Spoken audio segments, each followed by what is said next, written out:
good to go. Alright, well, finally we're back with another session of Dangers in Darkmoore. Last we left off, the party had narrowly escaped the clutches of death as they were taken to the hangman's noose by the Imperial Executor.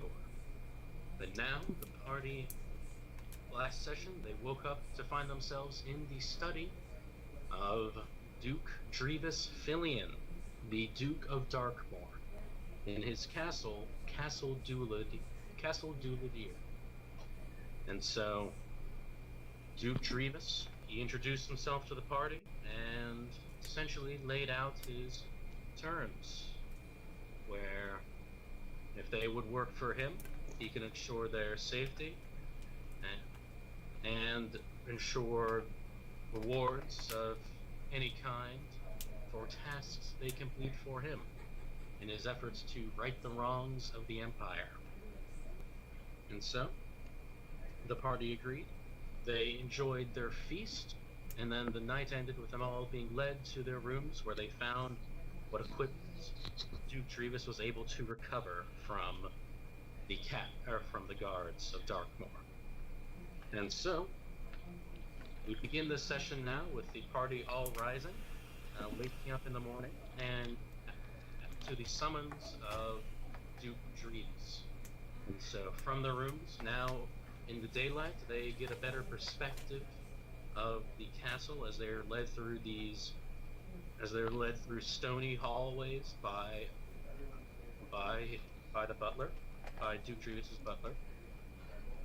And eventually they are taken to a large set of oaken doors, through which Duke Drevis is seen at an armchair by a cold fireside. This is the same room that they had first met him in, and he beckons them to sit down at the table where a breakfast awaits all of them. He says, "It is good to see you all are awake and are well rested. Today I have a task for you, and it is important that you are as most prepared as possible. Please sit." And so, Duke Drevis himself gets up and sits at the head of the table in his place, and asks everybody, "How did you sleep? And I hope you found your accommodations comfortable."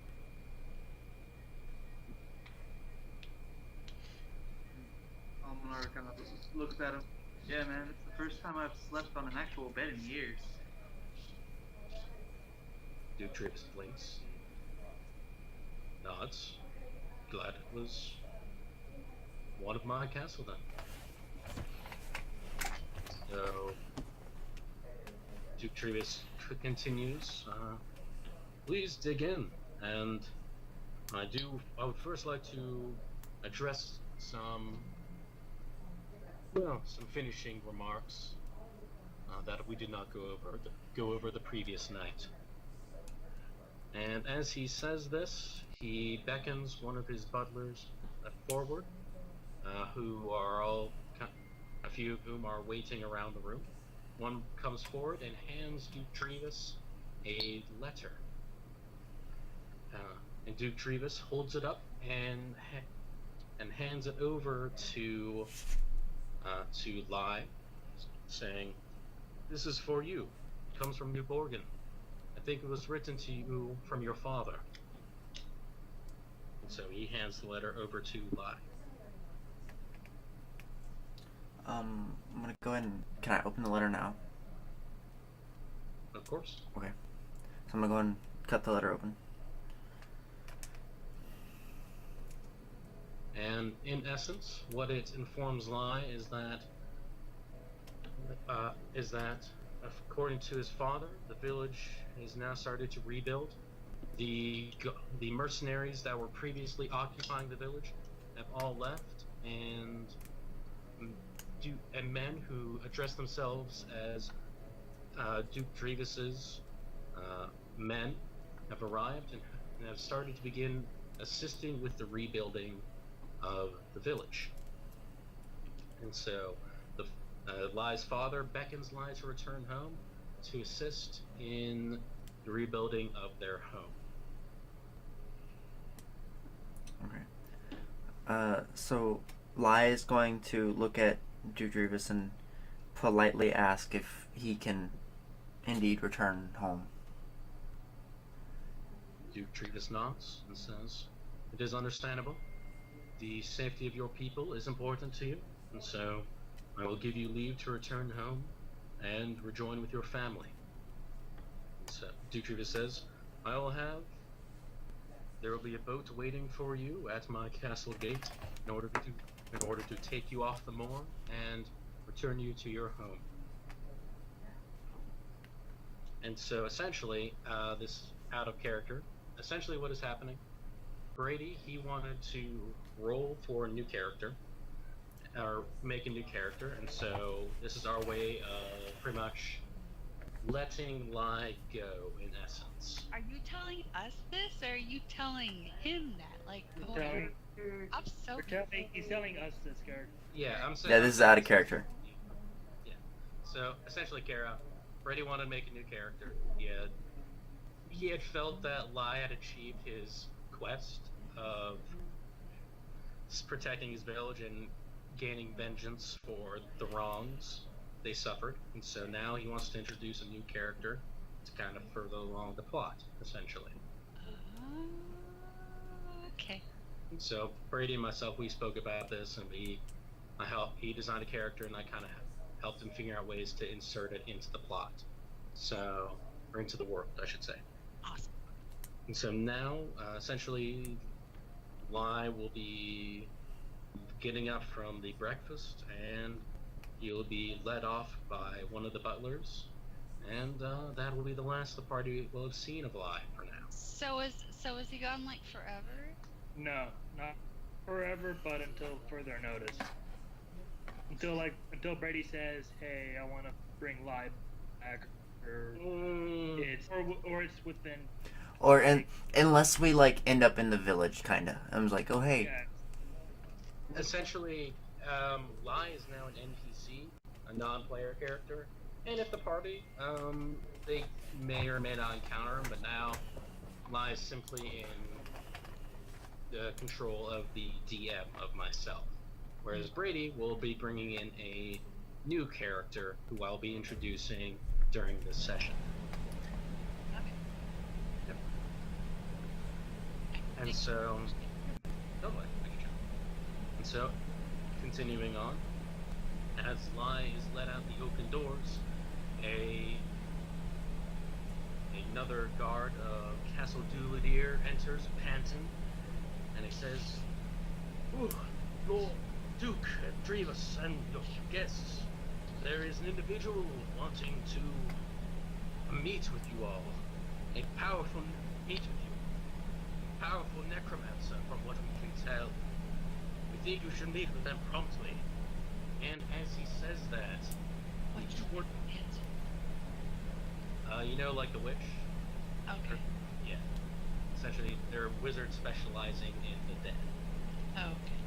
And so as he says that, the hallway behind him, the torches lighting it, all flicker and go out with a puff. Oh, As you hear light footsteps approaching, growing louder from the hallway. And out of the shadows itself comes a short hooded figure who stands in the doorway. Oh. Hi! We're gonna be such great friends! Is this boy? I had a feeling. I didn't want to say it, but I had a feeling.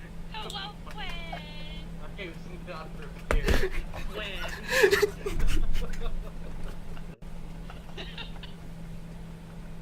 Getting on my ideas. So, alright, well.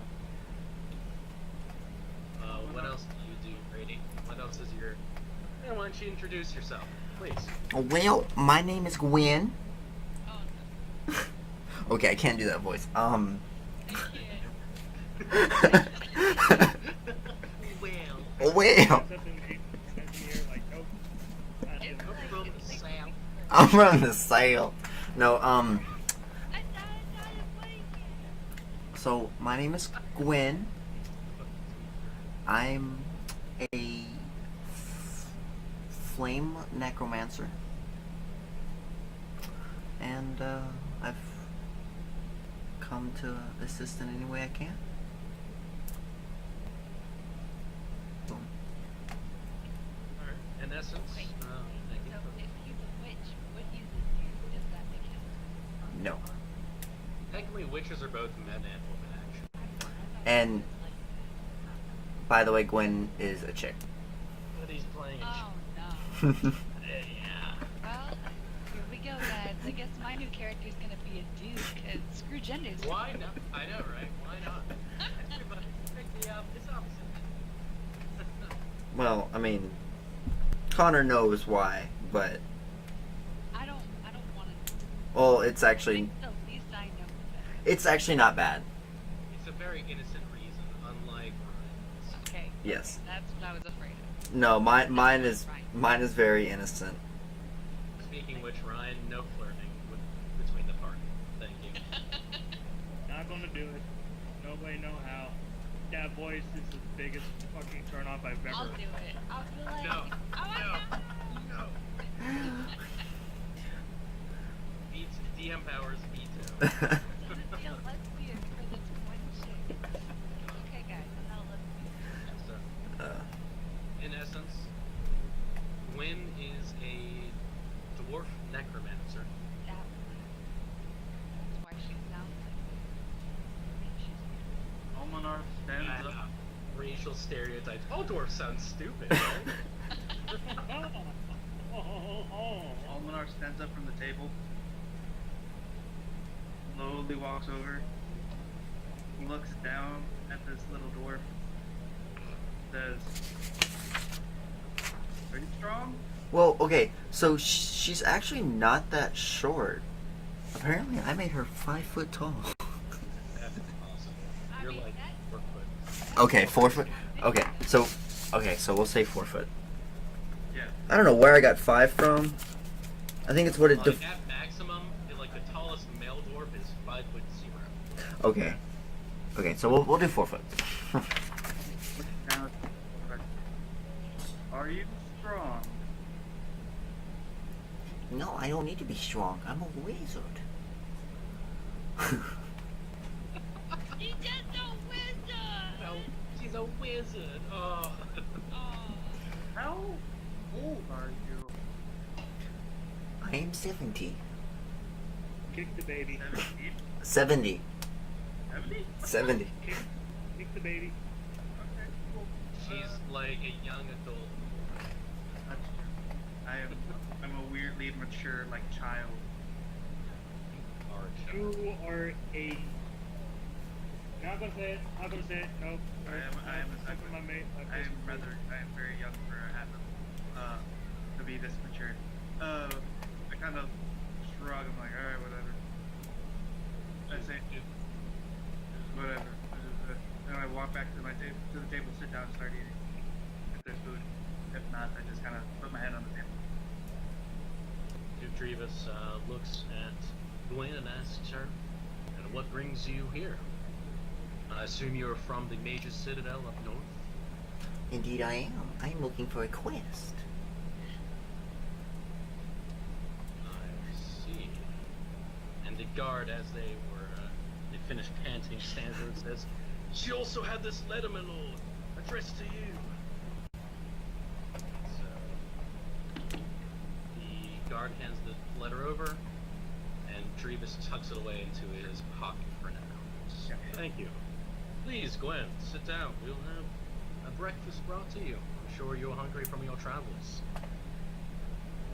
Alright, so Gwen's gonna approach the table and sit next to Sakala. Or, not that she knows Sakala, but, the character of Sakala. Almanar just realized something. Why am I the only boy here? What is going on? weren't, but now you are. And so All alone. so Gwen's gonna look. No one here. So Gwen's gonna look at Kara's character and go, "Hi, I'm Gwen. What's your name?" Oh my god. And like stick her hand out, like to shake her hand. I'm gonna surpass your hand. I'm gonna squeeze your cheek and be like, you're the cutest thing ever. At this point in time, Iris, who has not really been paying attention, something finally clicks in her brain. She slams her fists on the table, stands up and yells out, "I'm no longer the shortest!"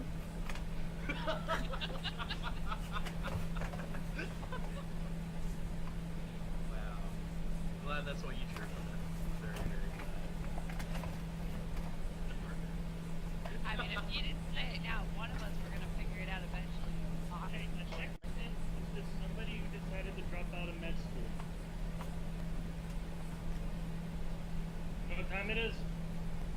Party time. Modelo. Modelo. Ellie, drink up, me hearties. I'm drinking a honey pecan from Seguin Brewery myself. I have one of those giant 24-ounce, the 1 pint can of Modelo. Wow. I mean, enjoy yourself, my friend. So, I had strawberry margarita earlier, but that's about the only alcohol I'm drinking today. I know, right? What? I'm keeping it separate for the I know, right? I'm Who so is terrible. this? Oh, I know. Woman's this. I mean, I could go get one. I just really don't feel it. That's smart. Not right now, anyway. About an hour into this game, I probably might need one from laughing too much. There you go. You got it all planned out. So, excuse me. Giving, going to mute mic for a moment, possible loud noise coming. Whoa. Okay. What? All right, thank you, I Ryan. didn't get to read all that. That was Travel interesting. mic for a moment due to a possible So. loud noise in the kitchen. We'll type our dialogue. That's not good. That works. So, anyway. Around 7:45, we need to take a break. I need to go bring my husband his lunch for work. That'll only take me like 5 minutes. Yeah, sure, we can. Yeah. That's Yeah, we'll like take a break around that and just tell us when you have to leave. So. Yeah, that's right. And then, in the meantime, as a breakfast is brought to Gwen and placed before her, quite a hearty meal, suited for a dwarf. And as the party digs in, Duke Trevis has a map of Darkmoore brought over that displays the location of all of the capital of the province, of the little hamlets. Essentially, the map that I sent to everybody in the group chat. And so he then says, Darkmoore province is currently plagued by a band of ruthless bandits. This has been a problem that has been brewing for a few months now, but has only reached a head recently, where they have begun to abduct travelers off of the road, specifically travelers of worth, merchants, the children of merchants, nobles and their children, and in particular, an old friend of mine, Johannes. He and I have known each other for many years now, and he was coming to visit. And I only found out recently that he was kidnapped by a ransom letter sent to me. And as he says that, he pulls out a tattered piece of parchment, placing it on the table. And you can see on the parchment it reads, we have your friend Johannes. We will give us the sum of money, and it's listed down there, but we will have him killed. So Driva says, I need you all to go there and rescue my friend. This is a very sensitive mission. But we're broke. You will be supplied with necessary tools once we have once I've finished discussing and informing you of your task. Thank you. I'm sorry.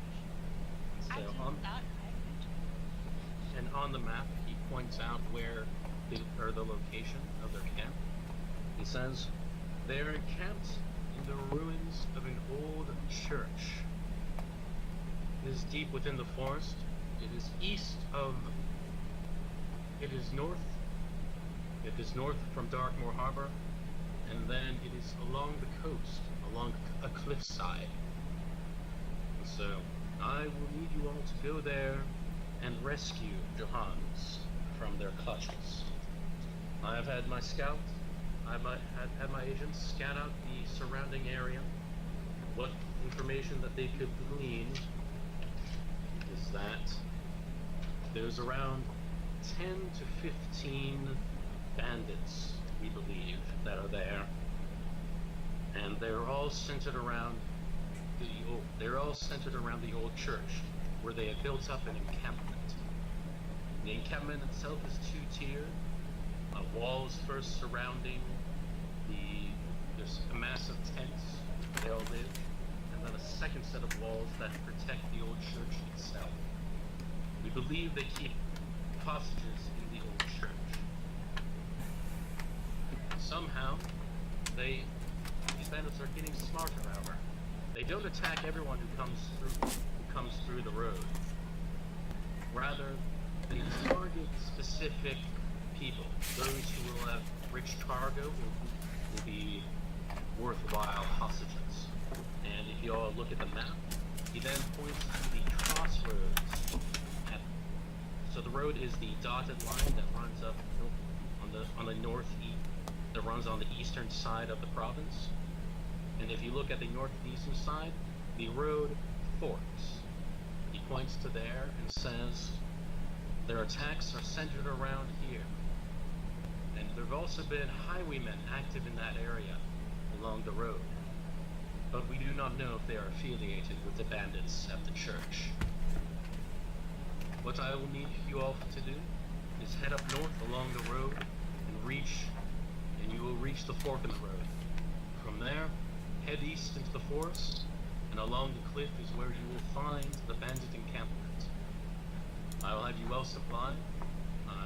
You will be given horses, a carriage, and a wagon in order to carry whatever equipment you need, and then the carriage to carry my old friend Johannes back here. Are there any questions that I can answer regarding this before you all finish your breakfast and I have you sent to the armory to choose your equipment? And you can ask this. Right? What's that? That's next to the pointy triangles, right? Yeah, the little pointy triangles. There's a lot of pointy triangles, though. But you said the one with the dotted line that forks up there, and Yes. next to the pointy triangle. Yes, that's where the fork in the road is, and then east of there, along the coastline, that is where the old church bandit camp is. So, and these can be questions in character, out of character. You can address them to Revis or to myself. Just indicate whichever. So if you have any questions regarding the mission or the game. So I do have one. Yes. To you, not to Dravis. Do I already have the staff? Yes, you have Okay. your stuff. Alright, cool. And then Mel, you Duke Drieg this nods and says, that is your prerogative. If you would prefer to kill the bandits or simply extract Johannes, that is up to you. So you As don't long- care how we get it, you just care that we get it. Driva smiles and says, exactly.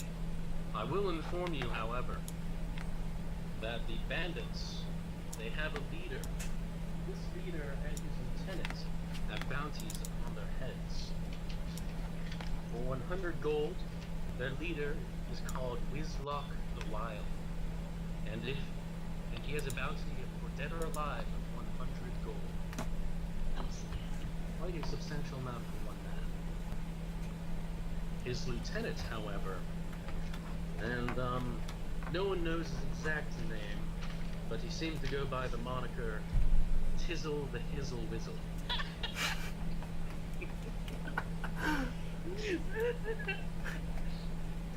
The shizzle my nizzle.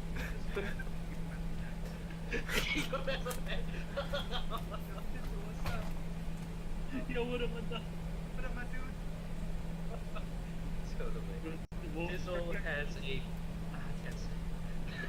Tizzle has a bounty on his head for 75 gold.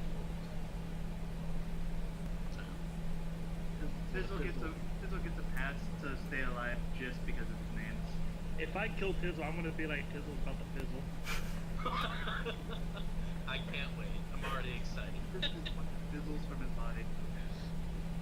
And then Wolf, Dude Dravis. his name? What's up? What was the first one's name? The leader? His name is Wizlock the Wild. Me? Because he's wild at parties. He's the life of them. Oh yeah. Well, I like other. They're Total gonna. friend. They do for I that. want to go to we do a drinking contest. Lose, I get 5. Exactly. I win, I get to kill you. But wow, that's a heavy drinking party. That's quite the bargain. You didn't notice. It's either way. Either way, I win. If he loses, he wins. If he wins, he wins.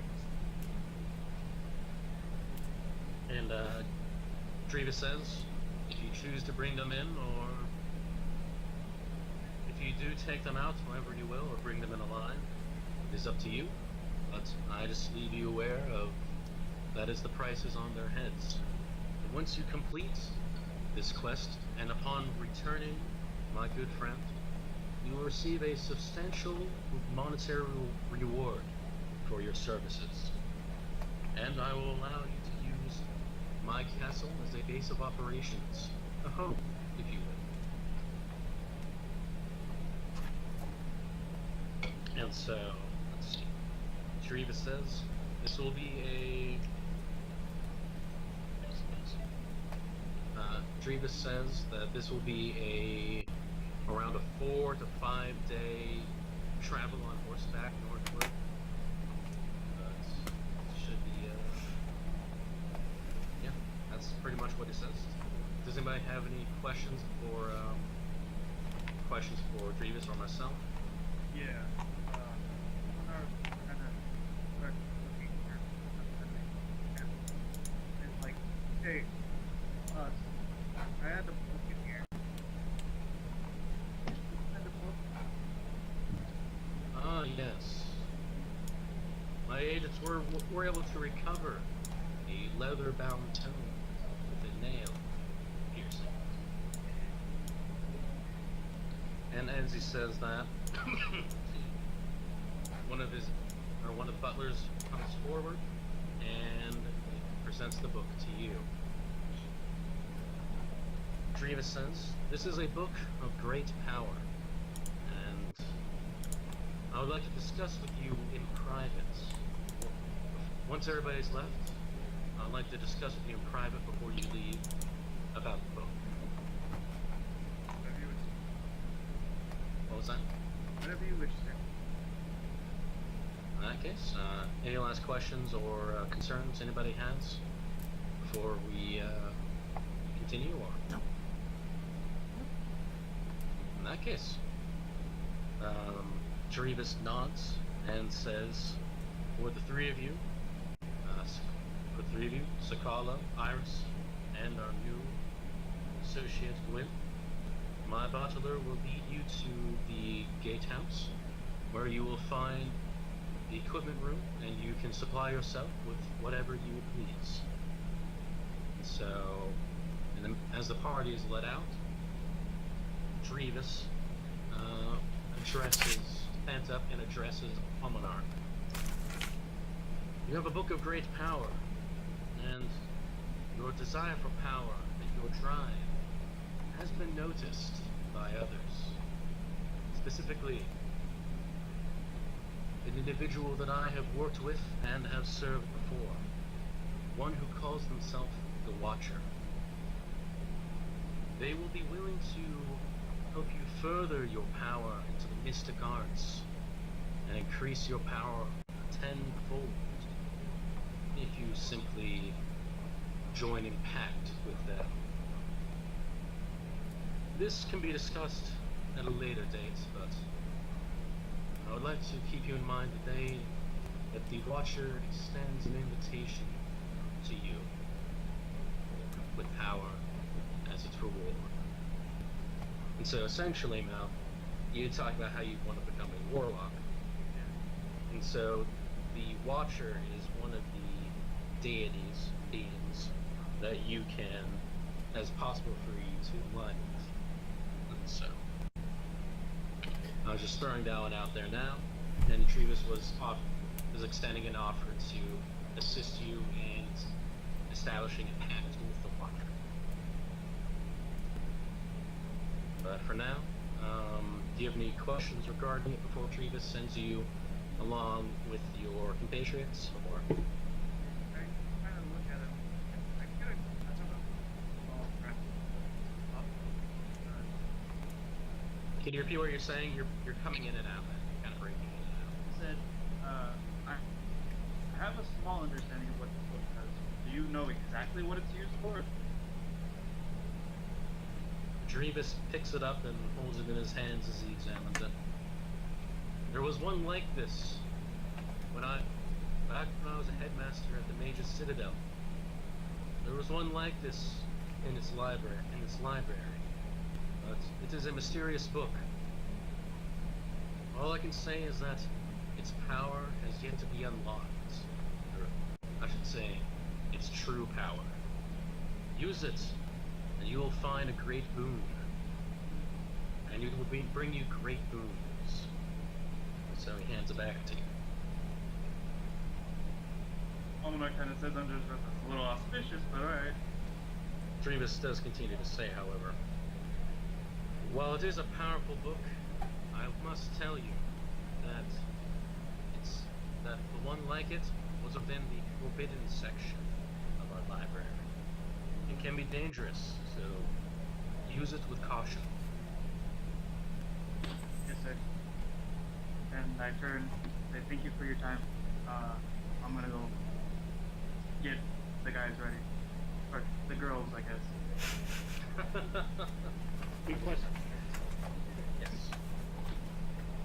In that case, Almanara joins the rest of the party, and you all are led through the castle. You go down a flight of stairs, and you arrive at the great hall of the castle, where you see 4 large humanoids, completely covered in plate armor, standing at attention at the large stone front doors. They seem to pay none of you any heed as the butler leads you out through the doors and into the courtyard. It is a rather open space where you can see the guards of Castle Douladir train and rest. And as you are led past them into the gatehouse, you are brought up a flight of stairs in the gatehouse, and you arrive in a room full of equipment and other items for you to use. And so, just got your question popped up for some reason. Okay. Let's see. There we go. And so now, essentially, what is going to happen? I'm going to provide everybody a list of what you find in the equipment room. And so it is up to you all. You can add it. You can add these to your inventory. There's multiples of each, at least 2 for each person if they want to take. Excuse me. If they want to take that much. But in essence, this is where you all can choose your equipment, and decide amongst yourselves how you want to approach the the situation, or approach your mission essentially. So I'm now posting into the group chat, or into the Skype chat, the list of equipment items. It's a big one. Yeah. Oh look, we need soap, guys. Intense.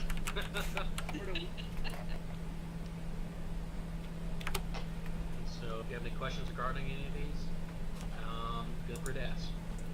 I have all the questions. You already know. You think you need soap to follow up. Little does you know that body odor is a weapon all of them. That's great to hear, buddy. So what are ball bearings? They're little round metal balls. You can use them to like trip people up and stuff. Ready for tripping up horses. So do we need to tell you what we're taking? Yes, Or please, just- I would. Okay. Yeah. Are all Or of us allowed to take the same thing, or is it only like one person can take? no, there's enough for everybody. So if you see something, if 2 people, let's say, pick soap, you both get soap. If 4 people You know take what? soap, Maybe I do want soap. Wait, quick question: is it liquid soap, or is it a bar of soap? it's like a bar of iron. I can use this. All right, bar of soap is mine. Okay. You have soap. I have soap. Okay. And then I guess everybody just kind of select what you're getting, and if you want to make it easier, type it in the Skype chat what exactly you all decide to select, and I'm looking at the shovel and all I can picture is Iris taking a shovel just to toss it to her enemies, be like, start digging.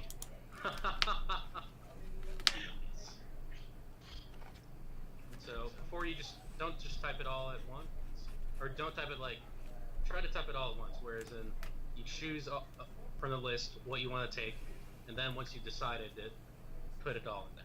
Put it all in the Skype chat. Buckets. help.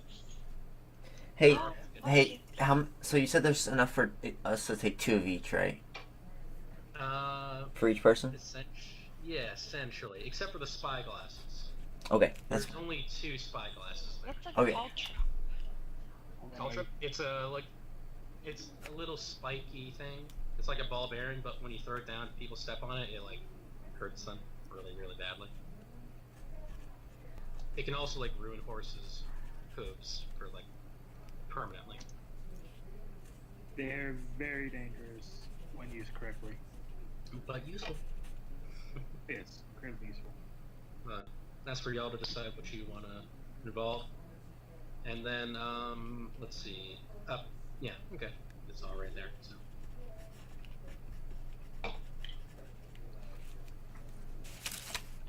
Connor, you got my other message, didn't you? Through Skype?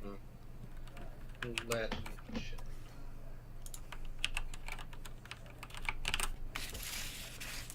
Oh, yeah. You're good. Okay.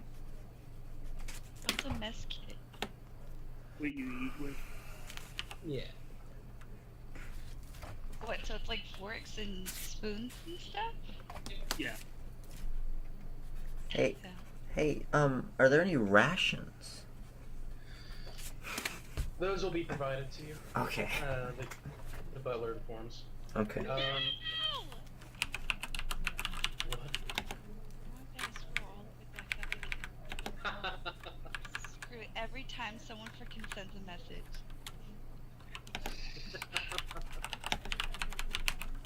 I'm so done. I hate all of you. You love her, your favorite people in the world. Are you?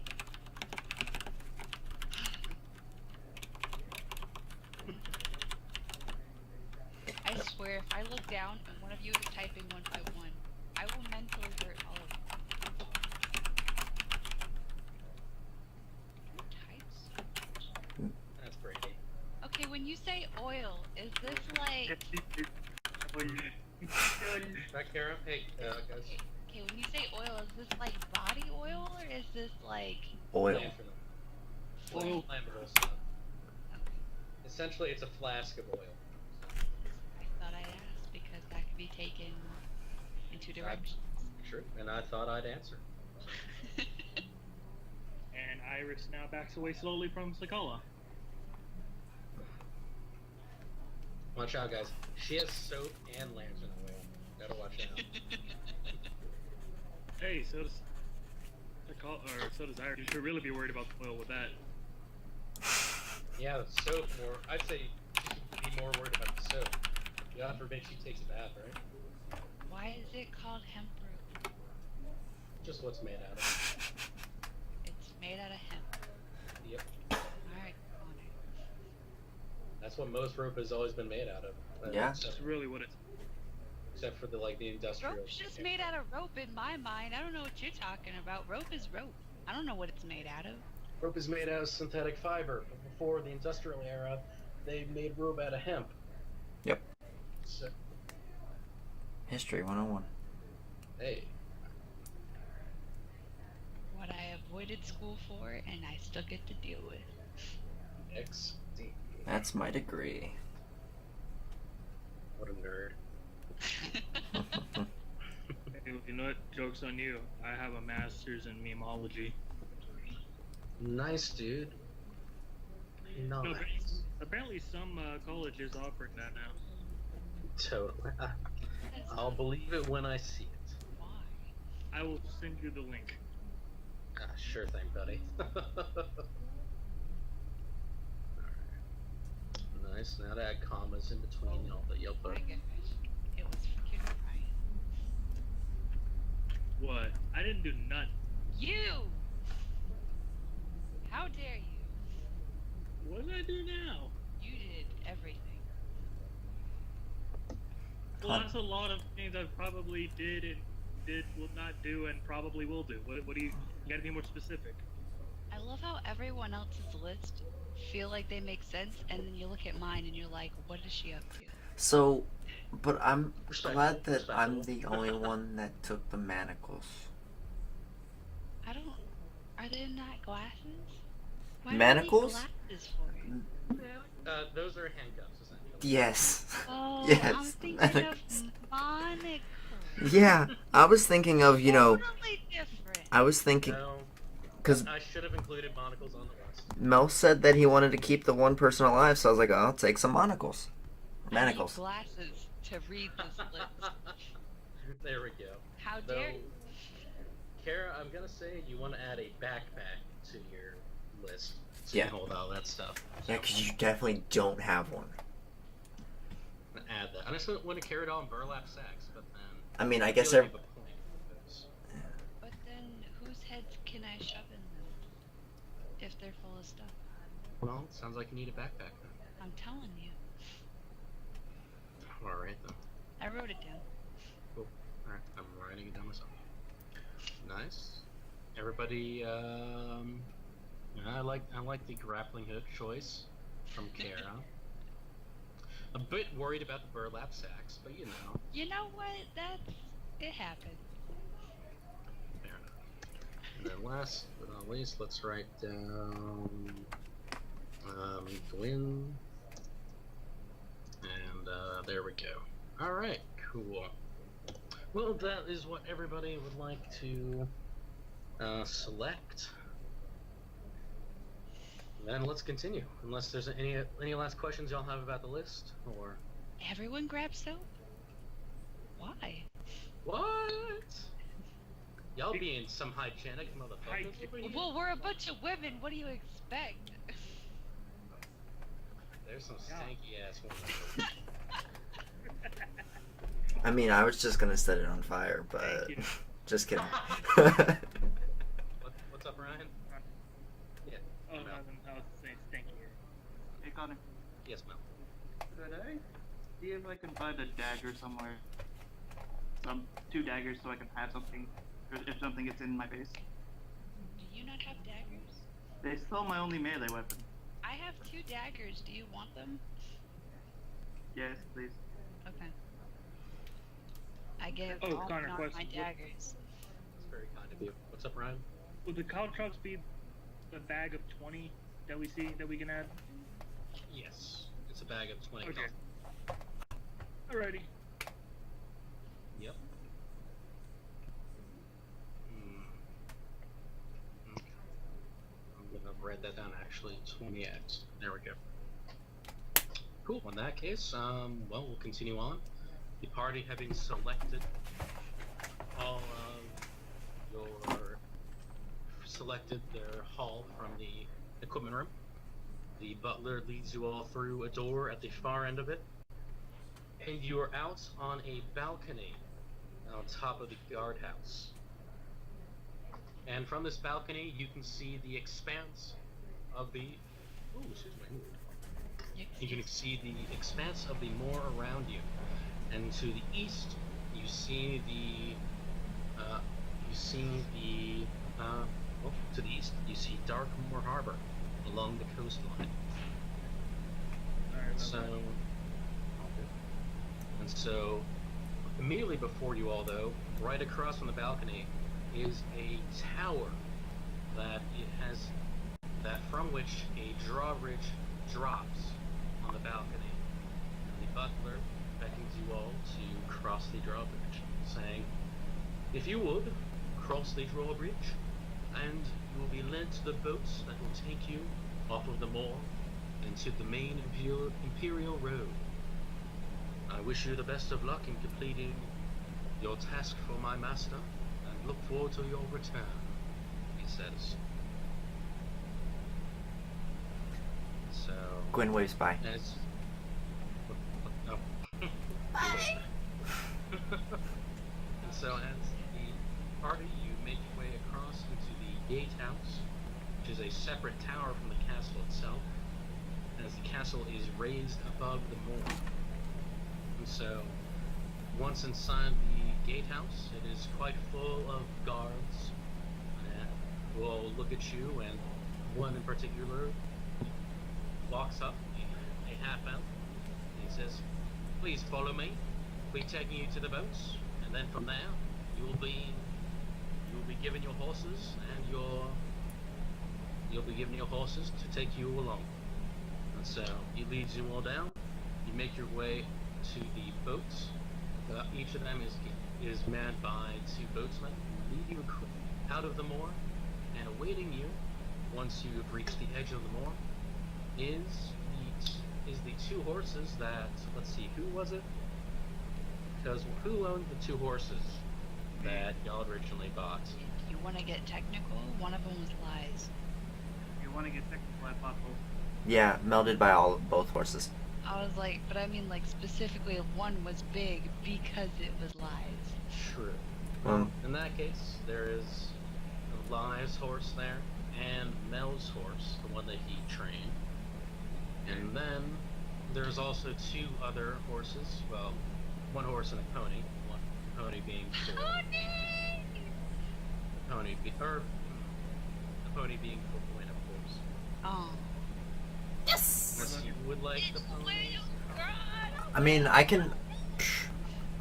She can ride. Gwen can ride the big horse. True, Gwen can have the big horse if Sakala would like the pony. She wants to ride a big horse. That's an adorable mental image right there. A tiny dwarf on top of a giant horse. Remember, I may be small, but I cast big magics. What's that, Almanar? As the little dwarf is trying to hop up on the horse, I just grab her and pick her up and put her on top. Gwen smiles at him. I can't. Thankfully. The pony then will just be like a horse. So, Iris and Sakala can ride the other 2 horses, one being a black and white horse, and the other one being just a plain brown. There's With a bit of- and the brown one has a bit of white speckles around the nose. So. And hooked up to the large horse that hooked up to Gwen's horse now is an alright carriage. It looks somewhat comfy on the inside.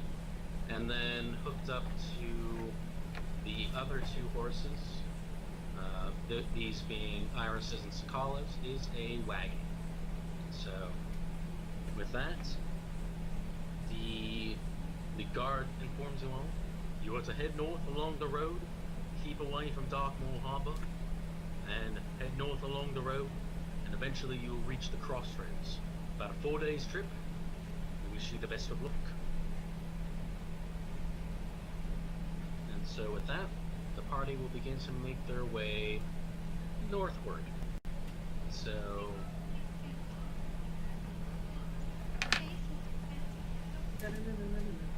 so if y'all look at the map, you are currently along the dotted road just a bit north of Darkmoore Harbor.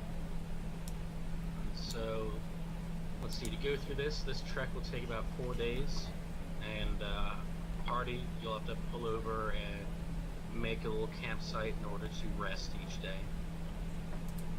And so, speaking of which, to those who did not add a bedroll, that being Almanar and Sakala, add a bedroll to y'all's inventory list.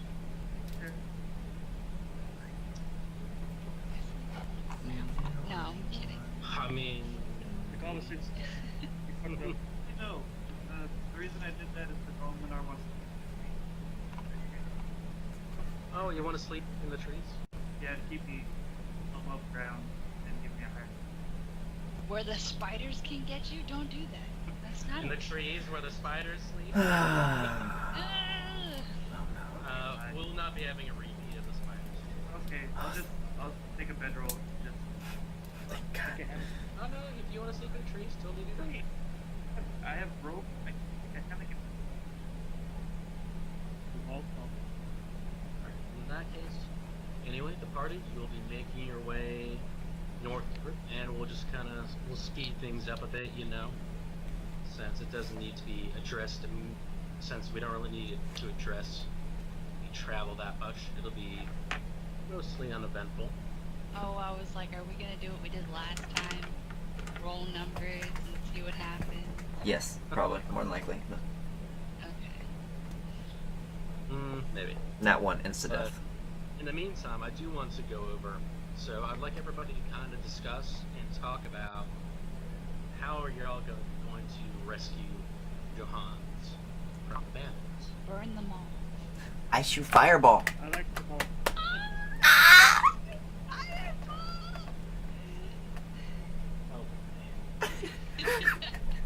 So, what was that, Ryan? You're saying something? Sorry, I'm indoors. I said I like the call's idea. Just oh survivors. Almanar looks back at the little, like, orphan necromancer says, "Wait, you said something about fireballs?" Yes. Fire. Wait, hold on. Let me make sure it's actually fireball. Firebolt. Firebolt. Sorry, firebolts. I was like, Firebolt, goodness okay. gracious, great call to fire. Yeah. Mel, so Mel was like, "I'm not getting in the middle of a bunch of people anymore."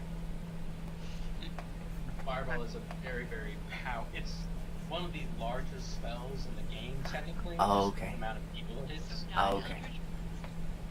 No. Okay. Sorry. Firebolt. Firebolt. like the broomstick from Harry Potter. Hey, that Okay. Alright. Almanar nods and just says, "Okay, I'm gonna go ahead and say, if they want to go in balls ablazing, No, I would prefer." I was kidding, but Oh, can't take okay, that. yeah, no. Almanar would prefer to, if possible, pick them off one by one, Do you just want Iris to create a distraction? or like get in there sneakily and or do some scouting first. At least. Scout first. Come up with a plan. Iris is bait. And everything goes well. The call sneaks in. Oh, sorry. We go in, we fight them, we win, everyone's happy. Well, I mean, Except for them. I'll be right back as you'll discuss. Hey. dude, I just got my schedule. I have to work all day on Sunday. Let me look at my spell book. Oh.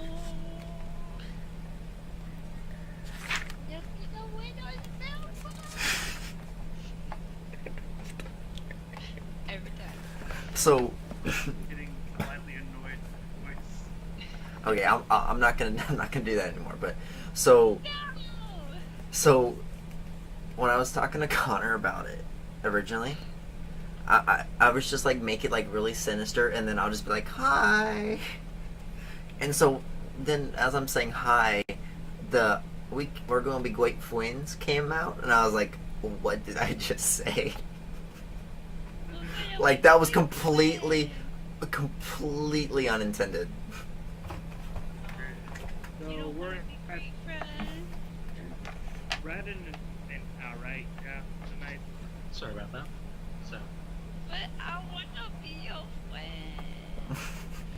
what's going on? I no worries. He don't want to be our friend no more. No, okay, so Connor, I was telling him that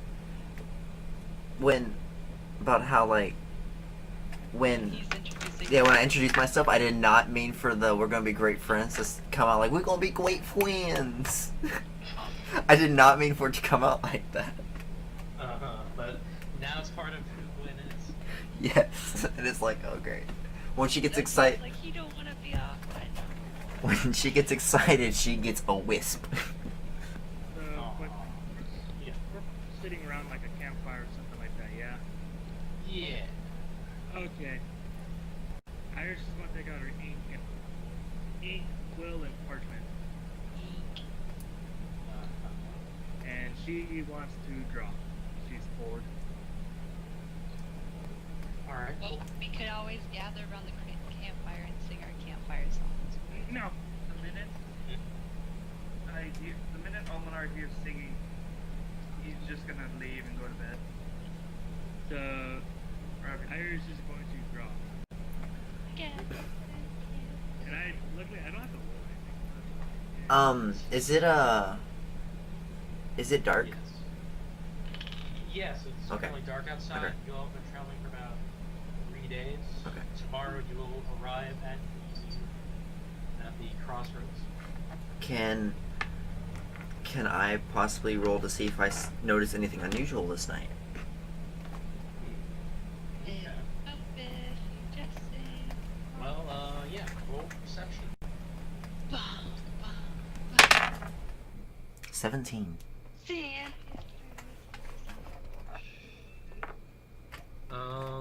17 you said? Yes, sir. Okay. It seems to be quite a calm night, really. Crickets are chirping. Oh, and You hear... don't forget I also have dark vision just in case that affects anything. let's say...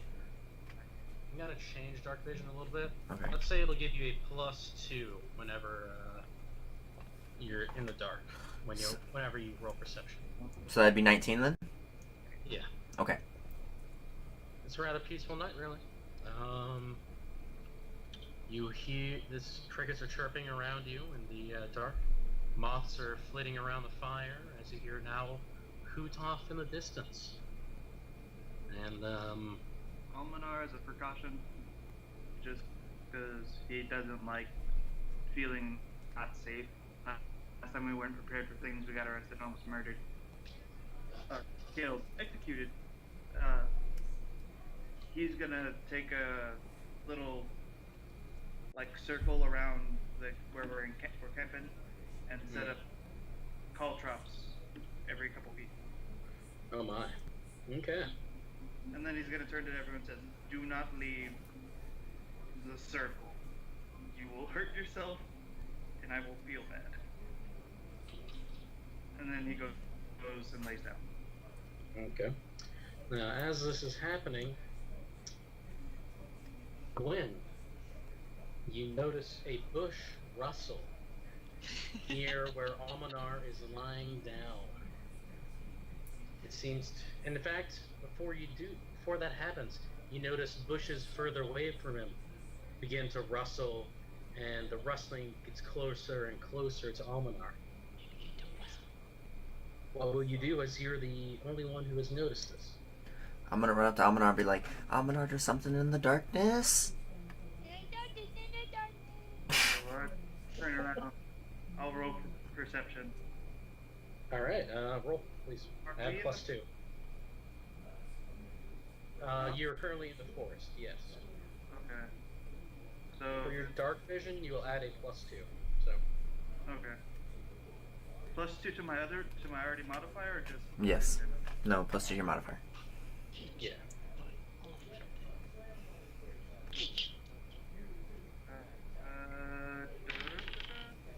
That's 19. Alright, you notice the bush right in front of you rustle and then go eerily still. And as you peer at it, you notice a wet black nose, a canine nose peeking out from it. Is it Blueberry? I pocket and I pull out some blueberries and I hold my hand out, not completely towards the bush, just out a little.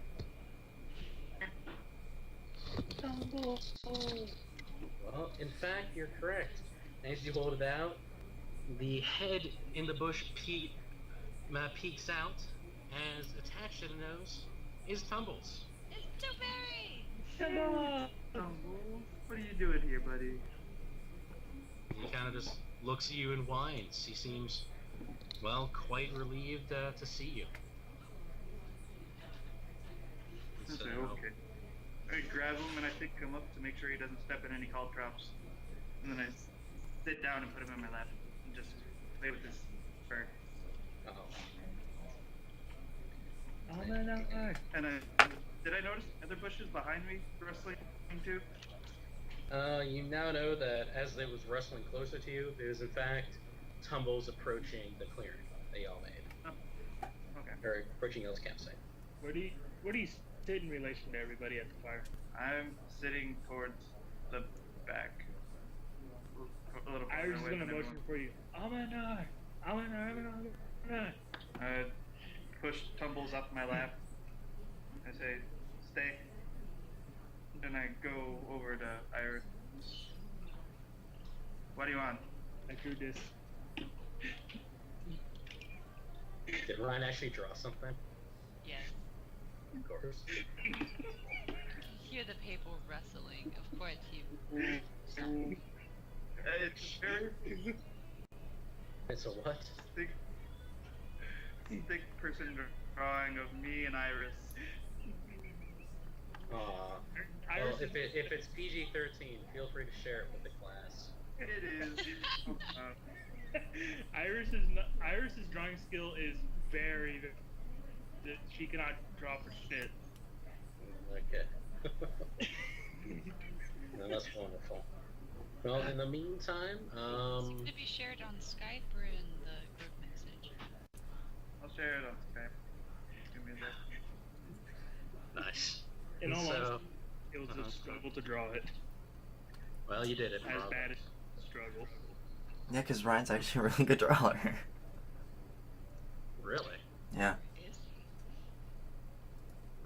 That's pretty cool. Aw, you took my erase. Well, in any case, there's nothing else planned for tonight, and so unless you have anything else y'all want to go over, the party will go to bed, and then we'll resume the final day of their travel tomorrow. Tomorrow in game, of course, not like. Are they keeping watch and stuff, or? Good. Yes, actually. I mean, that's up to y'all. If y'all want to keep watch or not. I mean, if you feel like if it's necessary, that's very nice. Bravo. You spelled my Stupid name boy. wrong. Wow. He doesn't like that I help when. I love It's how like like mine looks like a gingerbread man. Yeah. Me and Tumbles will stay up for a watch. Just in case. Okay. BFF Al. Why did you draw Al looking like a woman? Because Al has really long hair. He's a girly boy. That's not how you spell your name, Gwen? No. G-W-E-N? No. He spelled Is it it special. Ian? It's Gwyn. Why? I hate her. It's not Gwen, it's Gwen. Mean. I'm a gleaner. It's Gwen. I kind of just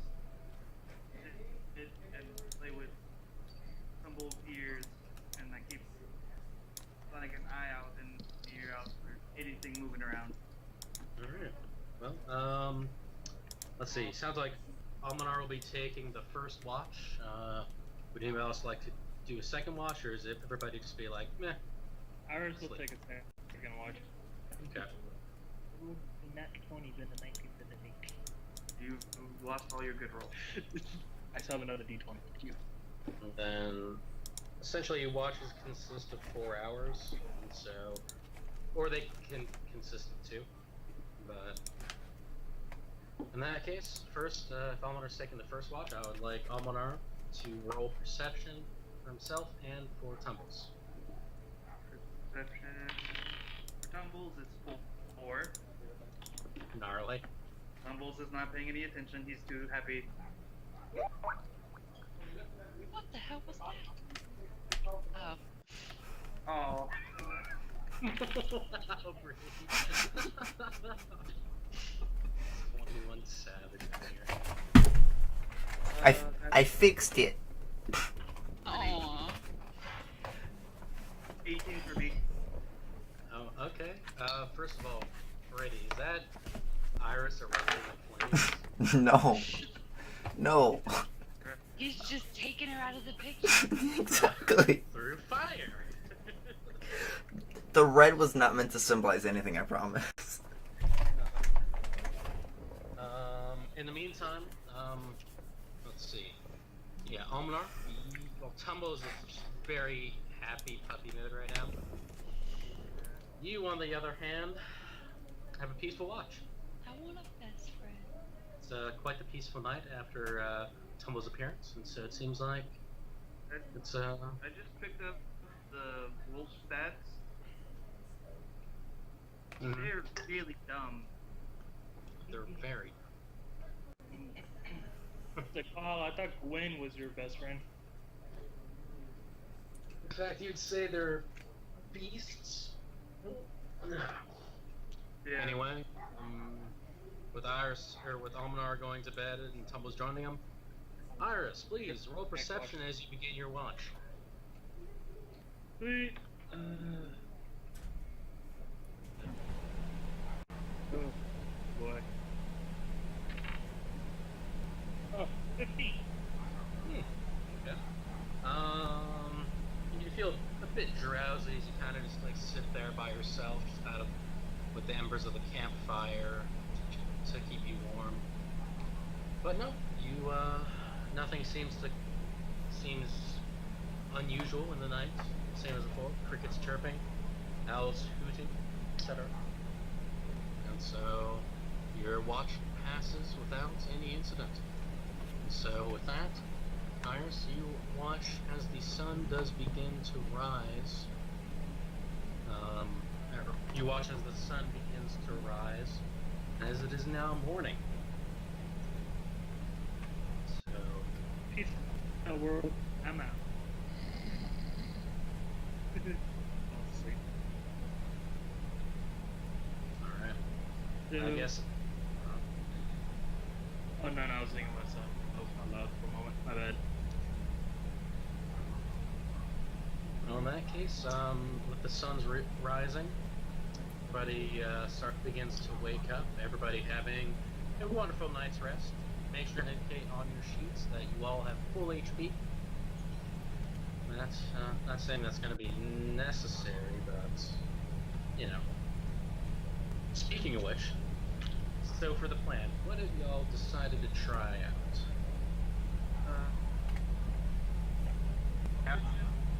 During the day, and at night we're gonna try to take them as quickly and quietly as I see, okay. So during the day you're going to try to scout it out by the sounds of it? yeah. Okay. And by night, you're gonna ambush them, is that what you said? Or Yeah. We're not gonna try to get them fast. okay, fair enough. Pretty much. Should we take a break here for now? Kara, do you need to head out and get your husband some food, or? In about like 5 minutes. You know, I'm just gonna do it. Yeah. I'm just gonna do it now. Good. Alright, I'm gonna go run and get some water. We'll pause and we'll resume in a little bit. Be right back. Thanks. Like you'll see. Yes, what's up? Since Almanar speaks Sylvan, would he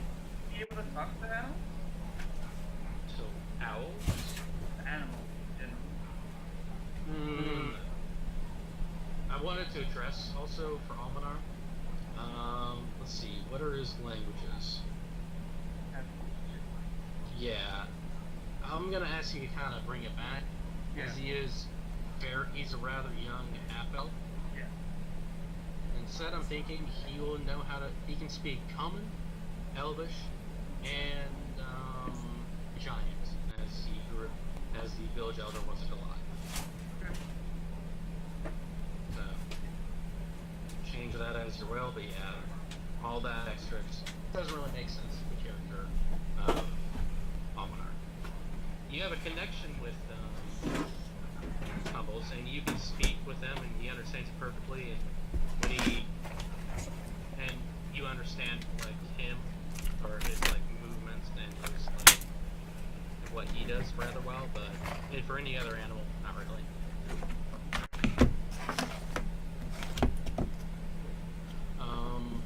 I'll be right back.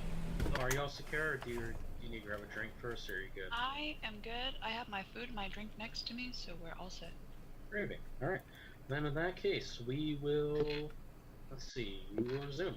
It is now the morning, and you all have gotten up, and you have packed your bags, and now you are back along the road.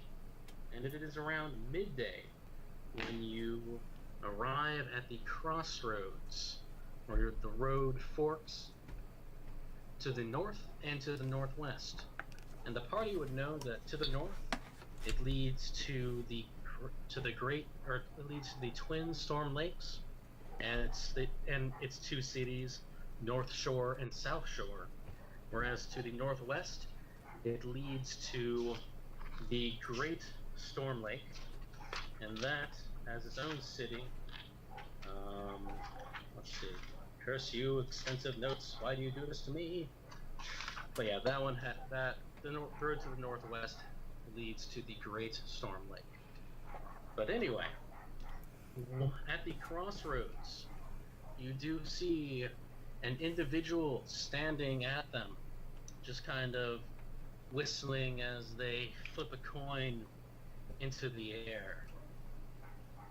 This individual, from what you all can see, they are a goblin, and they are wearing a ragtag patchwork armor consisting of pieces of metal plates with chain, with hide, with who knows what else intertwined. And this goblin, as they notice you, they look up and say, "Good afternoon. It is good to see some travelers along the road. My name is Drimka, and you're at my fork in the road. As such, it is customary, as I am the caretaker of this, to ask you all to deposit whatever goods and gold you have in front of me, and then you'll be allowed off upon your merry way. If you do not..." I'm sorry. I didn't mean to interrupt you. It's... in one second. You can finish. Yeah, I was like, you can finish first. And Grimka finishes by saying, "And if you do not pay up or offer what goods you have, Grimka will," as he says that, he pulls out a mace from behind him and just kind of smacks it's just lead and iron weight into his other hand. "Grimka will have to teach you another lesson. We'll have to teach you a lesson." He says, "Isn't that right, boys?" As two other individuals step out from behind trees near Grim and point their crossbow at you. And Kara, what's your question? It was more, I guess it was more of a DM question than an in-game question. Yeah. So at one point, I had bought a cloak, and I didn't write it down in my inventory. Do I still have that? Yeah. Put down, the cloak. Because that was going to lead to my next question. Since you said it's midday, does the cloak help me with the sun, or is it just, am I still at a disadvantage? Yeah, the effects, let's see, can you remind me what your exact disadvantages are? Sunlight, I believe. It's where you have like disadvantage with perception or something like that. Yeah, I think it was either perception or you said it affects when I'm fighting. It's like a -1 or something like that. Yes, both of those. Where in essence, the fighting one is effective because you're in direct exposure to the sun. As you know, it's a constant irritation to you as you are from the Underdark. The cloak solves that. However, for perception rolls, whenever you're trying to look about you, you still suffer that because it's your eyes. Okay, so fighting wise I'm good, but perception wise I'm still bad. Yeah, you have to get something to remedy that, and that's a possibility. And so Grimble, or not Grimble, sorry, Grimble was the other goblin that y'all killed. What was it? Drinko, that's right. Drinko. Grinko says as he stands up. Well, come on now. Chop chop. Money, please. Almanar hops off his horse and kind of scans the area. I see if there's more of them. Okay. Roll perception then. Are we in the? Yeah, the crossroads is in the forest itself, as you can see. Okay. You're surrounded by the forest. But you're currently on some rather well-cobbled, paved roads.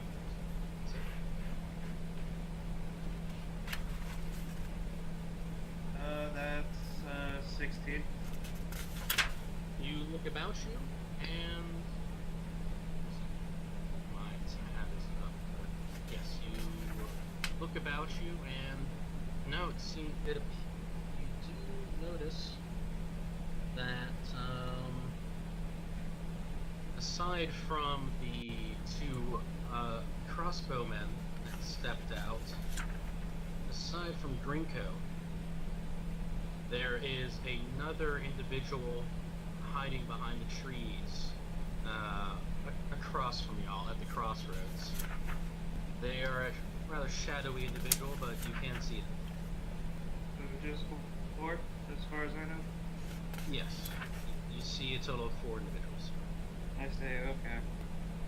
Look, Gringo, I understand custom, like rule.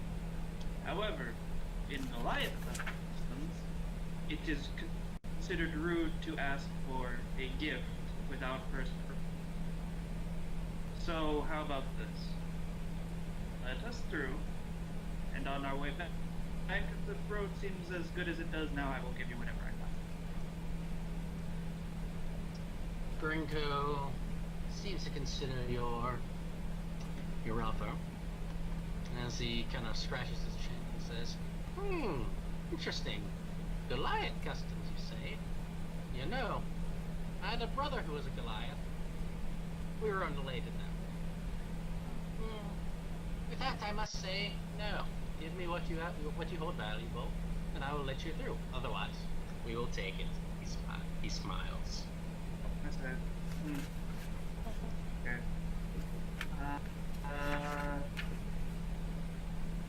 Should have done the first thing. I look over in the direction of the guy who is behind the tree. I say, hey, you, come out. I know you're there.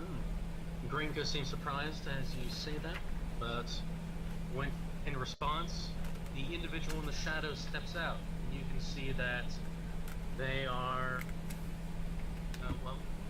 they themselves, they're human, and this human, he has a multitude of spears resting along his back, and as he steps out, he pulls one from his back and holds it at the ready. He has war paint painted on him, and he's wearing a sort of amalgam of hide and leather armor, much like the others that are currently with Grinko. I look at him and I say, oh, you're an intimidating one. Alright. Simply not. I look back, I say, hey, Gwen, Yes? you want to see how we handle business? Yes. Iris, go ahead. Yay!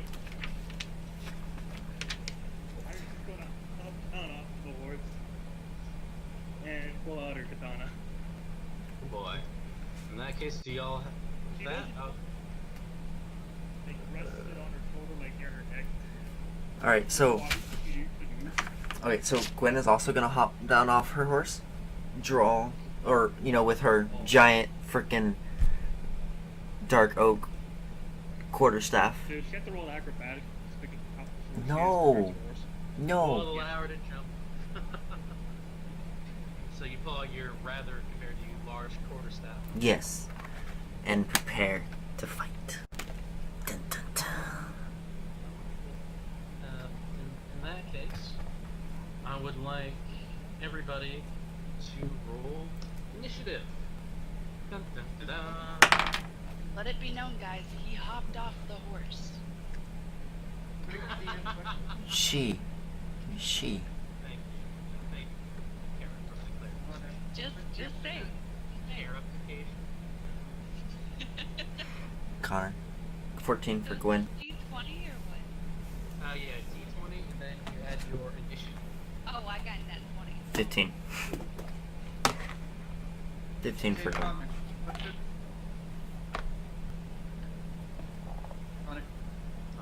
First of all, Kara, add that 20 to your initiative, though. So, and then yes, Mal, your question. Would I be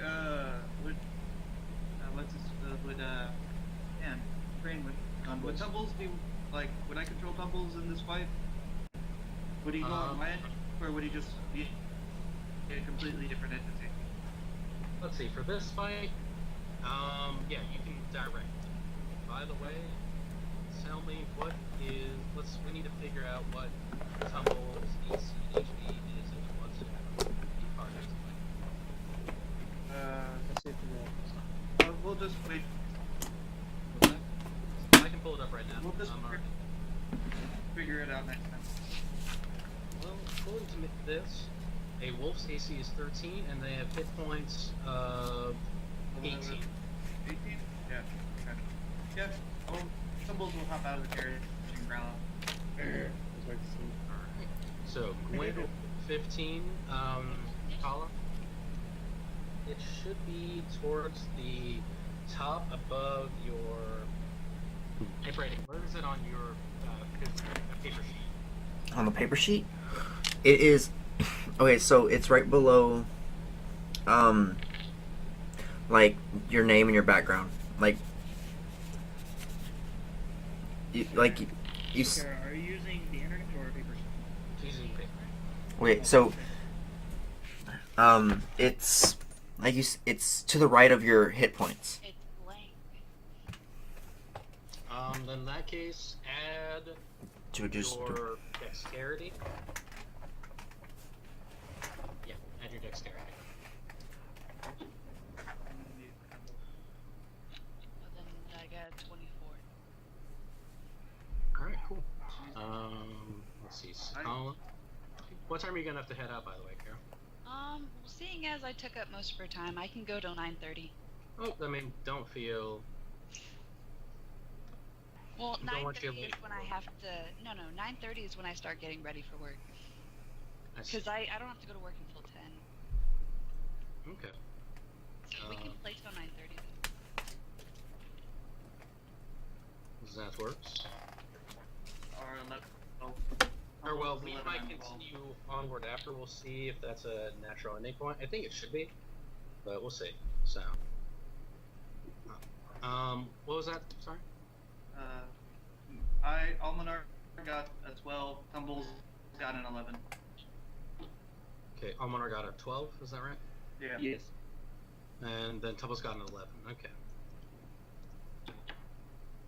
Bulls. Yeah, I think we should end at 9:30 since you're immediately. And then in that case, I'd like Almanar you to roll again, flat D20, no ads. D20 no ads. Okay. Well.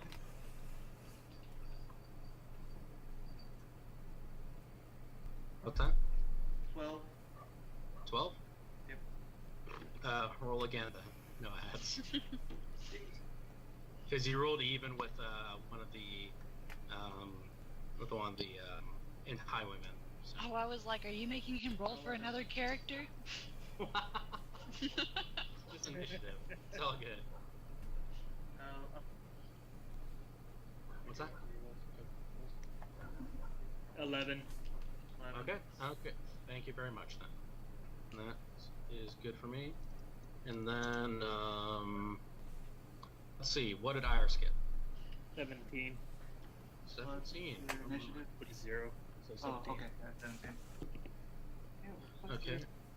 I'm currently rolling for the rest of mine. Are So we going to fight these people? Yes. We're going to fight them. yeah, Because we didn't want to give up something? pretty much they're highwaymen. They're trying to cost y'all for whatever valuables y'all had. Oh, And so- well, joke's on them. I don't have anything valuable. Except my life.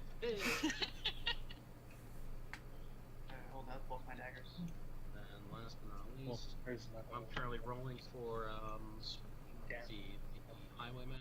So let's see what's happening. I get him first attack. Wait, hold on. Hold on. Is Gwen not a part of this? No, Gwen already rolled. Gwen is. so- Oh. Damn it, Connor. Oh. I'll just. Could you remind me from now on? I forgot to add something to my initiative, and it sucks. What is it? As the. They have a thing called Dread Ambusher. It's their like special thing Mhm. that it adds my wisdom to my wisdom modifier to my initiative rolls. Oh my. As well as at my first turn, I get, if I'm using my 2-weapon fighting, which gives me the bonus action to attack again, I get 3. It's like you will need to keep that in mind next time initiative happens. Yeah, but I still get the second half. Just keep going. Yeah. Well, in which case, Skala, you begin the fight. 20 feet ahead of you is is the 4 highwaymen. 2 of them have crossbows. One is that little goblin with a mace and a shield, and the other is this weird dude with spears and war paint. Ooh, spears and war paint. Yep. Okay. Which one's first? Are they all just lined up, or? Let's see. Drinko, the goblin dude, is in front with the 2 crossbowmen who are kind of flanking him, and then spear dude is in the back. Goes mine. I guess I'll go for the goblin then. All right. What are you going to do then? I don't know, stab him. No. Damn. Totally. Stab. No, let's see what I got going on. What weapon are you gonna pull out, and then? Yeah, that's what I was looking for. I still have all my weapons, right? Nothing got taken from that? Yeah. Okay. I guess I'll use the sickle. All right. So you're going to run up and then attack Drinko then. Yeah. Alrighty then. Do so. So attack with your sickle. Make sure to add your dex modifier and the bonuses the sickle gives you. That's so... okay. It's D20, right? Yeah. It'll be attack roll, so it'll be d20, and then you'll add the bonus the sickle gives you, which is like a +1, I think. For attack, it's +6. Okay, then yeah, roll a d20 and then add 6. Okay. That's everything all together. So 20. That's your total? Yeah, it's 14 + 6. So. Wow. Alright, then in that case, lay onto him. Stab, Roll for stab. damage. So, it's Which a one's 1d6, I believe. I And that'll got be 4. Wait, it's the 1d6 + 6, right? Yep. Okay, so then 10. damn. Okay. Draco shrieks in pain as you just cut right into him with your serrated sickle. It's quite vicious. A lot of blood just splatters everywhere. Oh yeah, it does. So, Did let's I see. kill him? No, he's not That dead. One Punch Man?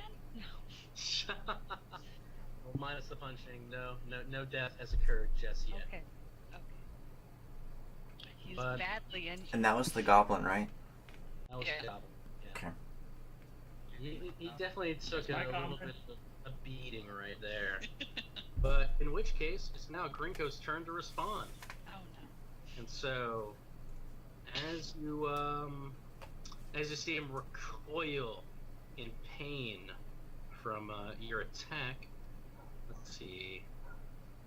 You see him raise his hand in which he holds the mace towards his wounds, and a magic aura shines from his hand Oh no. as he seems to as you can just see the wounds that you inflicted start to close and heal. No! As let's see. Hey, those are mine. What? He's using my moves.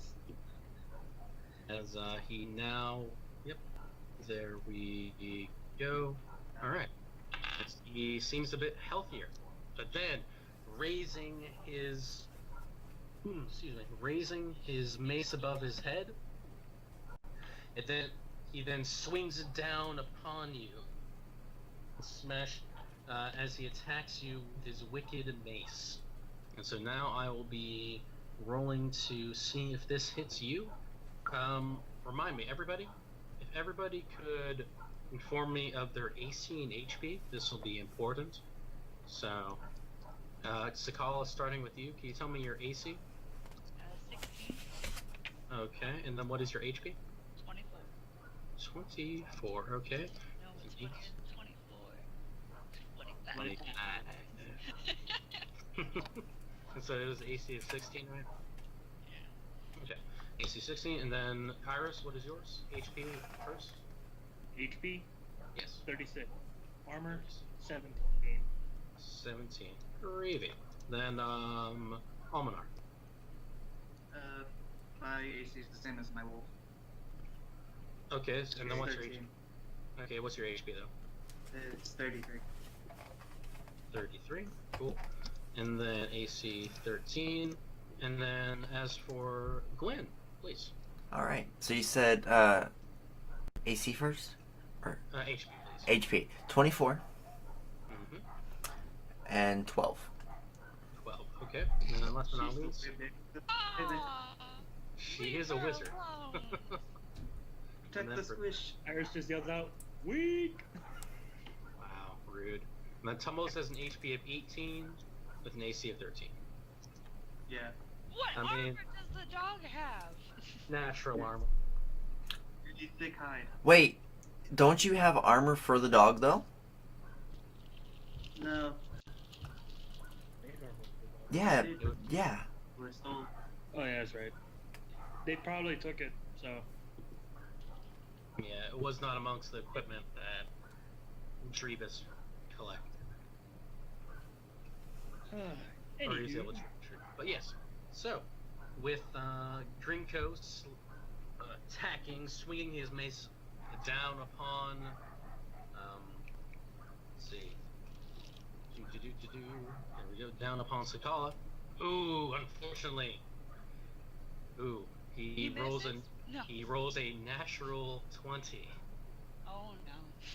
And so this will be doing maximum damage. You will be now taking 15 damage. So It's nice knowing you. Iris is going to get me. actually, no, you'll be taking 14 damage. So hey. By the way, I didn't mention this, but I meant to. You also all were given one potion of health. So, Oh, that would be nice to know. well, now you do. You're welcome. Excuse me, Lycos. It's like Yeah. I erase it and I just write it back down. Hey, you're welcome. You're just giving me the stuff I lost. Well, you're making sure to write. You're not erasing your like maximum, right?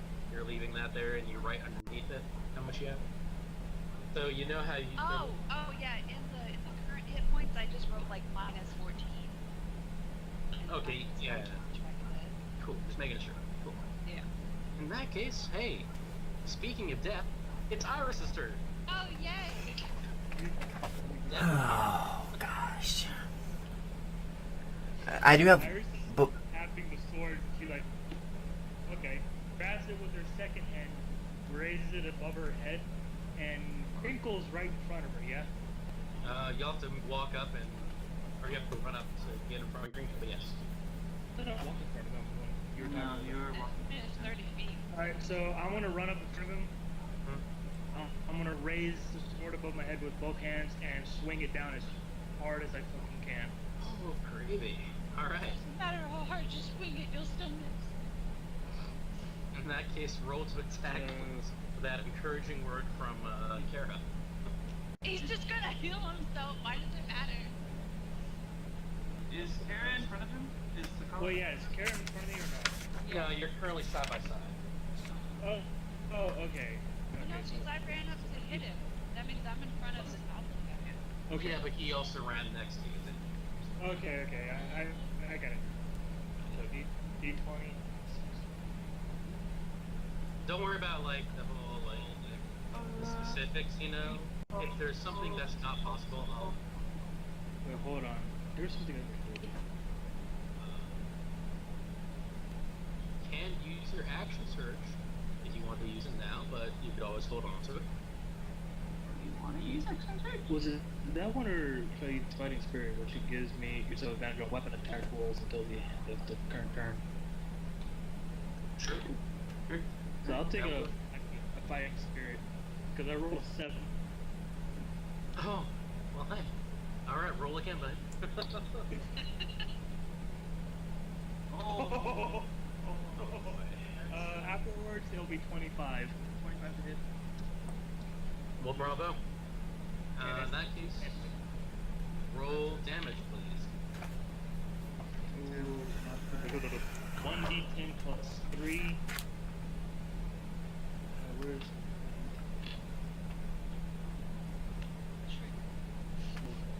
that? And then Much stronger. You're one. it's 3. Yeah. So sadly, it's Wait. No, it should be It's proficiency, right? You should add. proficiency. His strength? Because his strength is 4. Yeah, so it should be 4, so it's 6? yeah, it should be +6. Oh, so it's 7. 7. Nice. Your attack cleaves a part of Grinko's armor off as you see blood splatter. And you did in fact do quite a bit of good damage there. So bravo. I thought I spotted this damage too, but then it just heals himself.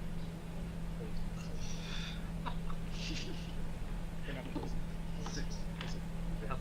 Keep at it, kid. You can do it. Freaking triggered over here. In that case, it is the end of Iris' turn as the spear fighter now readies. So Oh, that's right. he's- He can attack twice.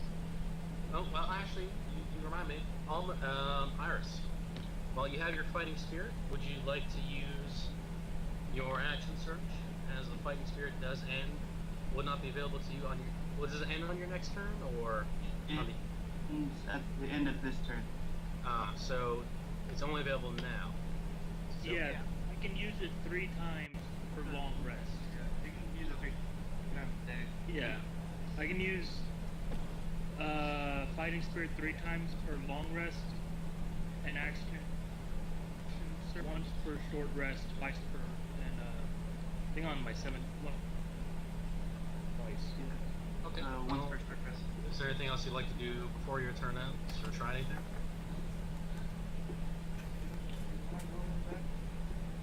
I have a question there. Nah, I'm not gonna do anything. I'm not gonna risk exhaustion. Oh, in that case, it is now the spear fighter's turn. As he readies his spear, he raises it over his shoulder as he points right to Sakala. Gosh dang. On the long Yeah. and you can hear him just murmur something as he just throws it right towards her. You So want now- to say that loud enough for me to hear? I mean, if you're gonna kill me, at least say it to me before I die. You're rolling into character. As you say that, Grinko says, "Don't worry about it. It's a religious thing for him." Oh, thanks, Franco. Nice to know. Shut it. And let's see. And well, you see, Carol. The Now I'm spear, dead. he kind of sails right into you. I And knew it does a total of 6 damage to you. I think I'm dead.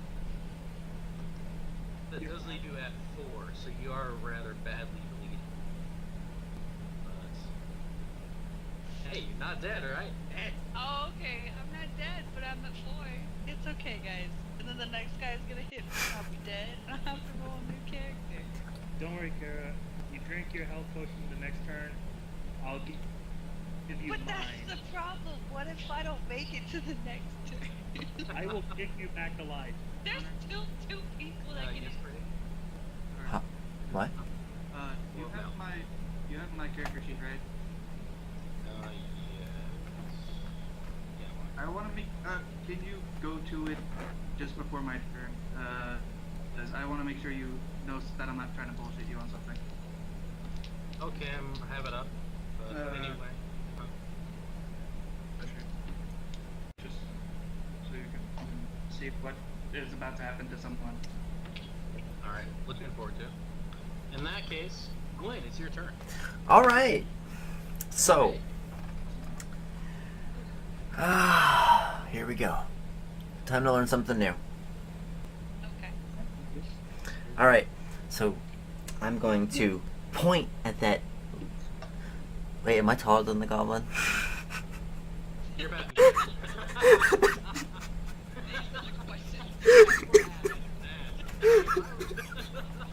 Would, question, wouldn't he be trying to shoot between me and Sakala, or no? No. The spell that I'm gonna use, or what I'm gonna use, doesn't shoot. And Does- to be right, it's the clear shot that she has. It's Yes. not a he no Yes. more. It's a She. 'Cause All right. we're all female Okay. here. So, I'm going to point at the goblin, and I'm going to cast Toll the Dead on the goblin. What is that? Okay, so you point at one creature you can see within range, and the sound of dolorous bells fill the air around it for a moment. The target must succeed on a Wisdom saving throw, or take 1d8 necrotic damage. However, since he has been attacked multiple times by y'all, he will, and if he fails, he will take 1d12 necrotic damage. It's a necromancy spell. So Yes. it is quite powerful. And it doesn't say. Okay, so some of the spells say make a ranged spell attack. Do I have to do that? Because it doesn't say to. It does not say to. No, in that case, it's simply the person you're targeting has to make the saving throw. Okay. And if they don't, it'll be done. Then I kill them. Speaking of which, what is your intelligence modifier? My intelligence modifier? Yes. +2. Alright. So, Aw. Drinko has to make a 12 or better. Mm-hmm. So, you'll be doing it with his wisdom, okay? And so as you cast your spell, and you can see him kind of twitch and fidget as bells ring in his ears, though only he can hear it. Oh no. The bells in his ears infiltrate his mind as he takes the powerful damage of the toll of the dead. Roll 1d12 plus your modifiers. Which modifier is it? Wisdom? Or intelligence, I mean? As a wizard, your spellcasting modifier is intelligence, Mhm. and then for your staff, you add a +1. So I would be adding +3 then. Yes. Okay. 8. Nice. You can see that Grinko is clearly shaken, as though he has not taken any physical wounds, he seems very much worse for the wear. And now that leaves us with Almanar. What will Almanar do? WWAD. I Wow. turn and look at the spear guy, smile, pull out my bow, and I say, I got stuff too. And I take a shot. Alright, this is with your bow, correct? It is a +1. Yeah, +1. Alright, roll a d20, and then add your modifiers as needed. Proficiency, your dex, and your +2. If I get another one. Oh wait, no. First I'm gonna cast Hunter's Mark on him, then I'm gonna do it. Oh, delightful. And remember, Yeah. Hunter's Mark does not grant advantage to attacks. It doesn't, but it will do damage if I actually hit this. Yes. If is a strong word.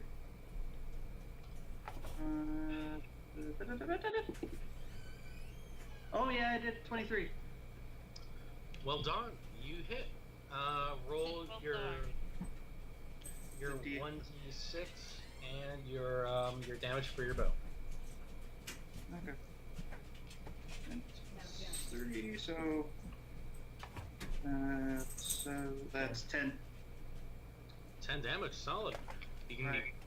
as Is it- your bow flies true and an arrow thumps into his shoulder, you hear him grunt in pain as he looks towards you with a venomous glare. And then I activate Dread Ambusher. And tell us, what does Dread Ambusher do? Alright, so just at the beginning of every combat, I add I add my Wisdom modifier, which is 3, to my initiative. Then at the start of combat, my first turn, just my first, Mm-hmm. I get an extra 10 feet of movement, and if I take an attack, I can attack again, but this time it does an extra D8 of damage. Oh my. Alright, so you have essentially 40 feet of movement to make? Or Yeah. what is your movement, and then what is your attack? My movement is I'll take about a good let's say I'll just back up 40 feet away from or like down the road so I can still see everybody. And then I'm gonna shoot at the spear guy again. Alright, roll to hit. Okay. God, please don't fuck me on this. They did. What's that? Repeat that? 19. 19. It hits. Roll all 3 damage dice then. Alright. Yeah. Oh. Ooh. Uh, That's not nice. 19. 19 plus 3, so that's 22. Yeah. Alright, well, You're mean. can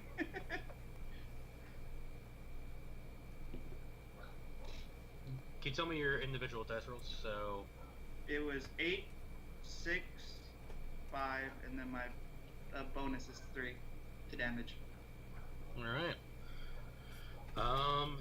As all these, essentially a flurry of arrows leap from Almanar's bow as he shifts backward in the blink of an eye. And they all just embed themselves in the chest of the spear fighter as he drops a knee to the ground, barely able to stand. So, bravo. That was I'm like, wow, you're a tough son of a bitch. He looks up at you and he makes he points first at his eyes and then he points at you. And I'm like, cool. Let's have some fun, big guy. And so, as he says that, your turn is over, and now,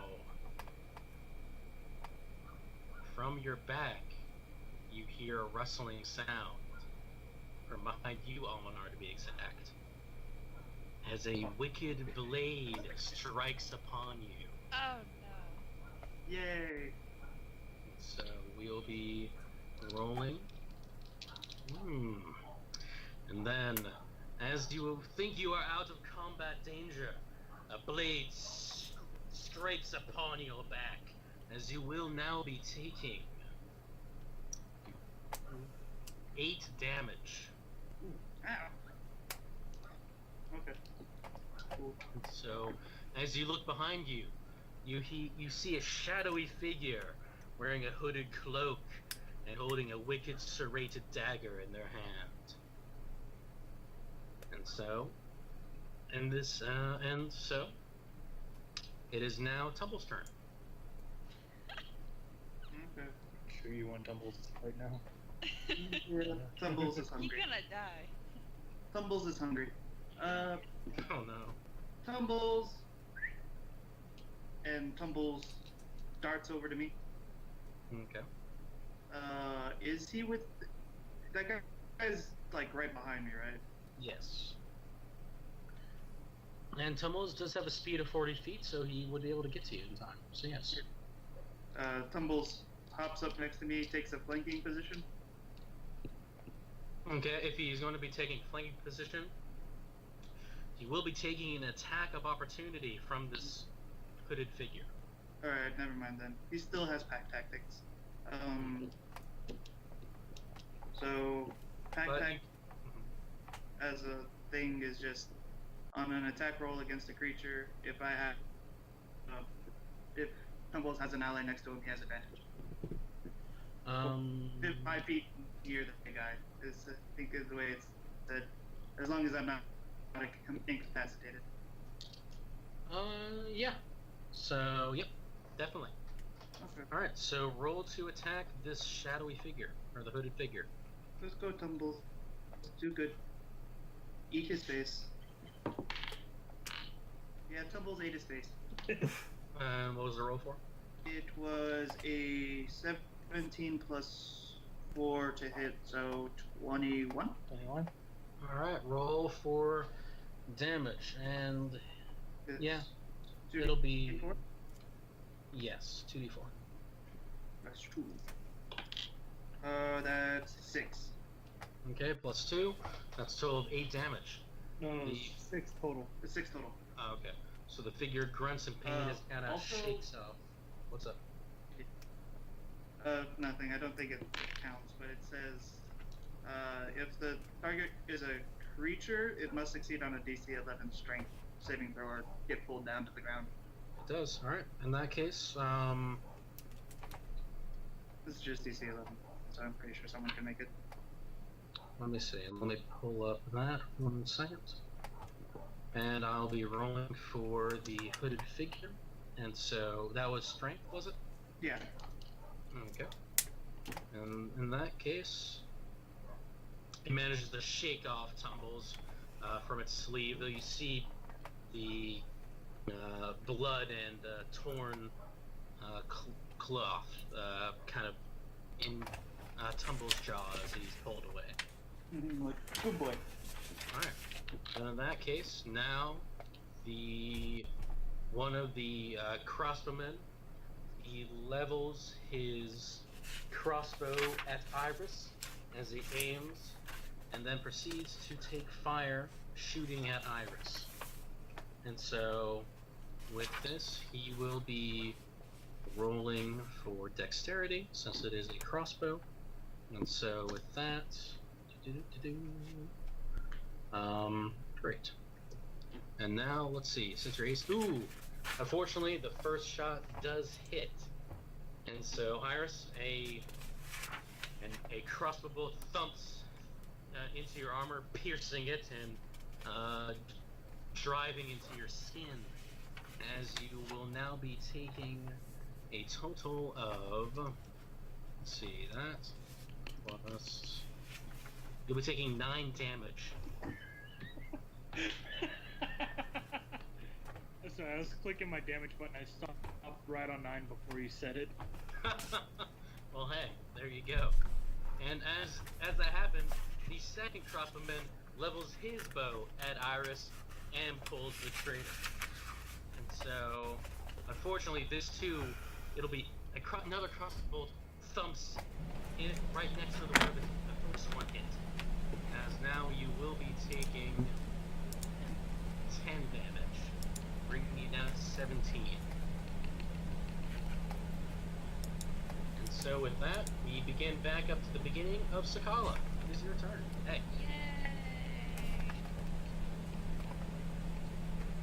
I'm slowly dying. Well, you know, it is time to drink a health potion. Yeah, Which, by the way, one potion health that I have. and well, it will heal for 2d4 plus 2 HP. So, That means. so roll the 4-sided dice twice. Okay. And then what? Add them And add together. And then add what? Add 2. Dude, Add 2. So 6. Alright, so Get you 6 gain health 6 health back. Keep in mind, Almanar does have a healing spell, ooh, but you only have 1 spell slot left, correct? kidding me? Yeah. Did I use spells today? Hunter's Mark does take a spell slot. It does? Oh, I did not know. I think so, yes. I thought it was just a cantrip. Let me check. Yeah, let's look that up and check, because if not, then I recommend Almanar using Cure Wounds on Sakala. Yeah. She might get it. Yeah. You want? You said Hunter's Mark? It is first level division or divination. Run away! Jimmy.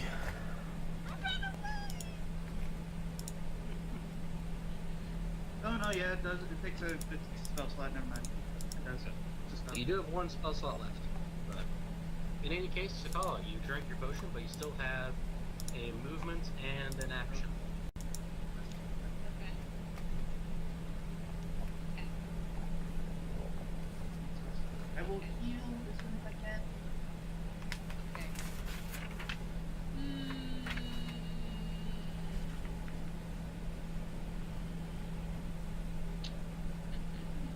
You do have a ranged weapon, if you want to back up and use that, or you can... What do I pick? Yeah.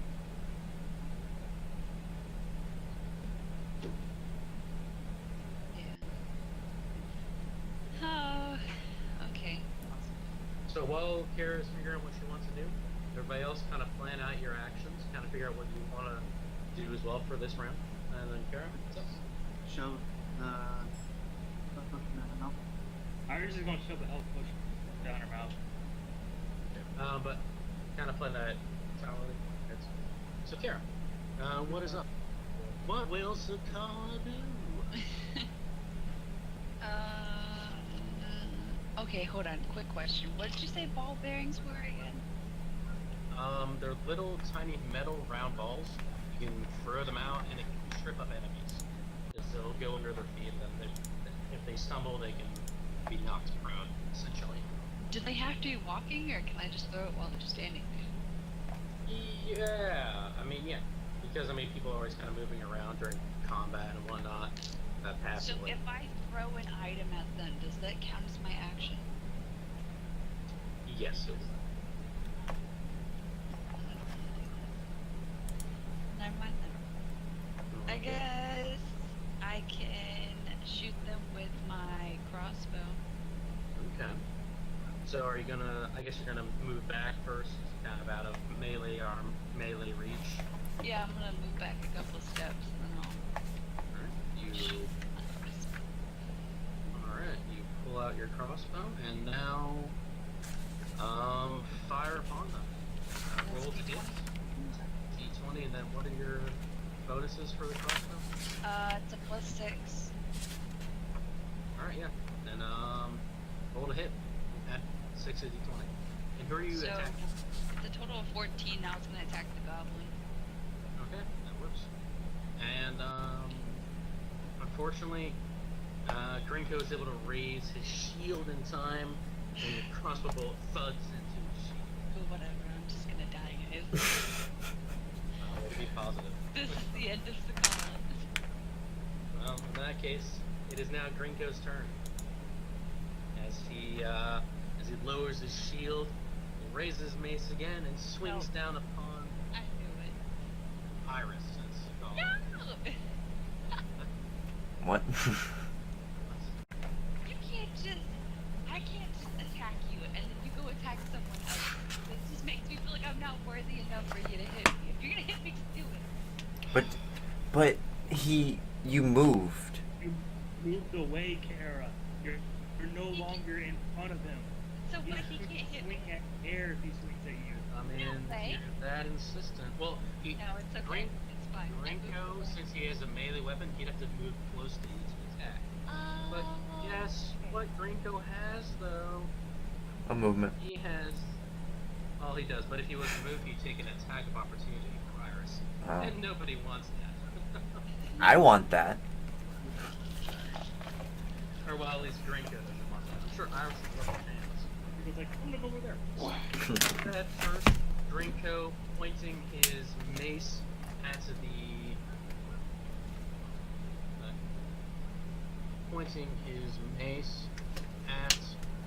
spear fighter, he proceeds to cast a spell upon him and healing him for that amount. And you see the spear fighter kind of get up from his knees and kind of his wounds seem to heal a little bit. So, and now Grinko smashes his mace upon Iris. So, Almonar turns around to the spear fighter. Stop doing that. Sit down. And as Grinko swings his mace down on Iris, unfortunately Iris's armor is able to defend Iris from the full force of the blow, and Iris takes no damage. And now he's pissed Iris off just the looks at him samurai. like- Iris just looks at him like, you're done fucked up, hey Ron. My name isn't Hey Ron. It is now.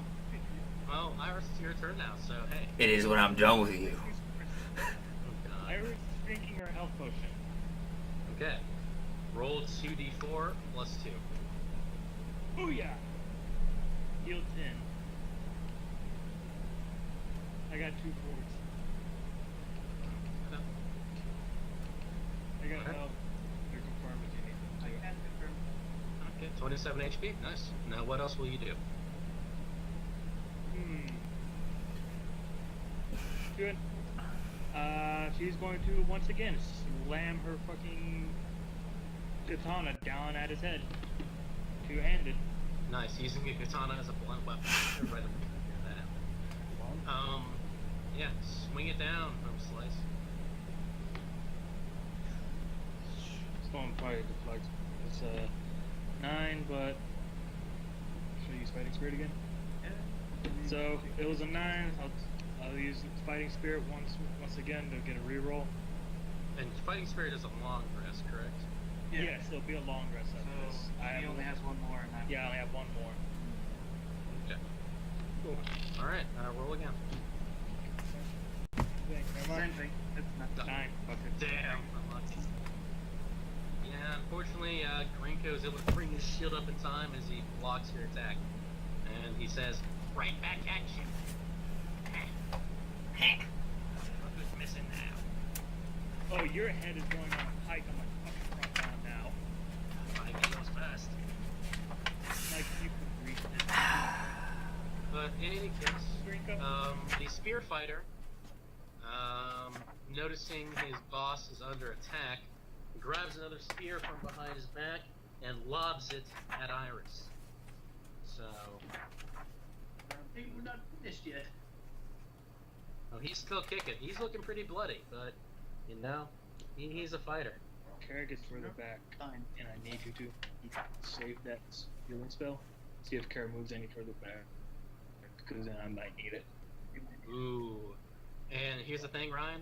I rolled a 17, so that will be hitting Iris as a spear just thuds into her thigh, just embedding itself past her armor. And you will be taking a total of 26. yeah, you'll only be taking 5 damage. So Iris turns and looks at him, points her sword and says, your ass is next. He shrugs. I- But in Almanar any is case, kind of thinks, I like this guy. fair enough. Nothing fun to do. Gwyn, it is your turn. What will you do? Render. Kill him. Okay, so I can use a level 1 spell as level 2, right? You can, but it will use a level 2 spell Okay, slot. that's what I thought. Okay, I'm just making sure before I decide. So, once again, I'm going to cast Toll the Dead on the goblin. Gwen, Iris calls out, Gwen, I could use your help against the spear guy. Against the spear guy? Who has ranged attacks against me? Oh, yes. Then I'll use Toll the Dead on the spear guy. Alright. Alright, in that case, the spear guy will be rolling wisdom first. Wisdom. Okay. Spear guy, yikes. Alright. Nicest of fellows. As he, okay, hits. So, you can see the same effect upon him as bells ring in his ears. Terrible. One quick question. Yes. Did he get healed enough to be full health again? Or is he still missing hit points? He's still missing hit Okay, points. cool. Then that means I roll this one. Plus intelligence, right? Yes. Okay. Sorry. Plus your 1 from Plus your 1, so stat. plus 3. 7. So is that the first roll? Or is that all together? That's all together. Okay. You can kind of see just like torture racked upon his face as the bells ring madly in his ears as he but as you cast your spell, but he manages, gritting his teeth as he chokes out blood. He manages to stay standing up. So his turn. This guy's got endurance. Give him that. So with that, is there anything else Gwen would like to do on her turn? Anything Gwen would like to do? How far am I from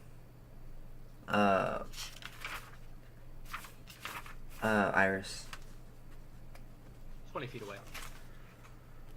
So could I possibly move and hand her something, or would that be 2 separate turns?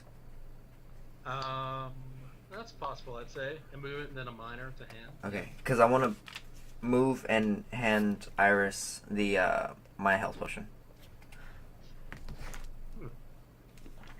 That's rather generous of you. Wow. Yeah. Alright, yeah, you can do that though. Alright, so.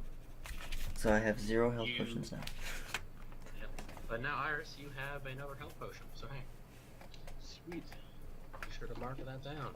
As now, we're moving to Almanar. Your turn. Okay. Well, I turn. Huh? Dagger time? No, not dagger time. Other guy needs to die. Okay, I turn towards the spear guy. Say, I kind of look at the guy who's behind me. Say, hey, stick with my dog. He'll deal with you for a bit. Turn around and I shoot my bow at the big guy. The big spear dude. Spear dude. Alright, roll to hit Spear dude. Spear dude, 18? That hits. Roll damage. Good. 8 plus 6. I'm pretty sure every 6. single person we come across. That's 7 damage. Oh my.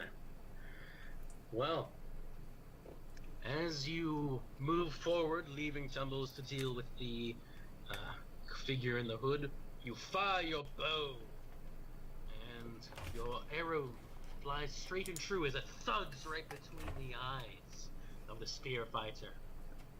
And as he falls down to the ground as if dead, you can see him stumble and stand up as he breaks the arrow from his forehead, barely hanging on. So Look you all, at him. I'm like, cool. I don't like you. And then, as a bonus action, Mhm. I move Hunter's Mark from him to the guy with the dagger behind me. Okay, that will use your second spell slot. So, all right. In that case, it is now the Still the have one. Okay, hooded guy's turn. What's up? I do have 3 spell slots, right? As a third level ranger, I'm pretty sure you only have 2. Let me. You might have 3. I might be wrong there. Check for me. In the meantime, the hooded individual who attacked you will now be attacking Tumbles, and this will be with that. So unfortunately, this does hit Tumbles, as he now takes. Dog. As Tumbles takes 8 damage, Damn it. as the hooded figure slashes viciously across his eye. Tumbles, man. Hey Connor, he does have 3. He does, okay. Yes. Then you have 1 spell slot left. I have 1 more. Thank you for One, that, Brady. You're welcome, sir. Yeah. Oh, in any case, and now it is now Tumbles' turn. So, Alright. Tumbles away. Tumbles. I call to Tumbles, and I say, "Get the guy who's almost dead." He runs over to the big guy. All right, so he runs over to the spear fighter. He kind of runs around to avoid the combat, and Yeah. now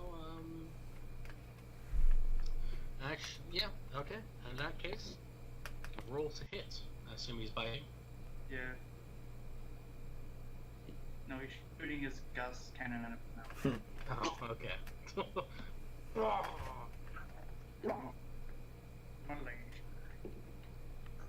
Yeah, Oh. yeah, that's again, that's what he rolled 2 17s in 2 different turns. Well, in that case, I won't even ask you He's a to. good boy. Good job, Tumbles. Well, I'm not going to ask you to roll damage because the spear fighter had 1 HP left. Barbarian ability. He's actually half orc. He just seems very human. Oh, that's So- cool. Yeah, Tumbles jumps up, just grabs him by the throat. Oh, jeez. Rips it out. All right. Not just Ooh, yeah. Oh god. Like, Oh. I look at him. Tumbles. His fur's all dirty. The spear fighter falls to the ground, blood pooling out from under his body. Hey, Tumbles just drowning. Sits pretty and is like, I did good. outside the game question, whenever you have time, Yeah, what's up, Rick? is the spear fighter next to anybody? He was He's dead. behind everybody.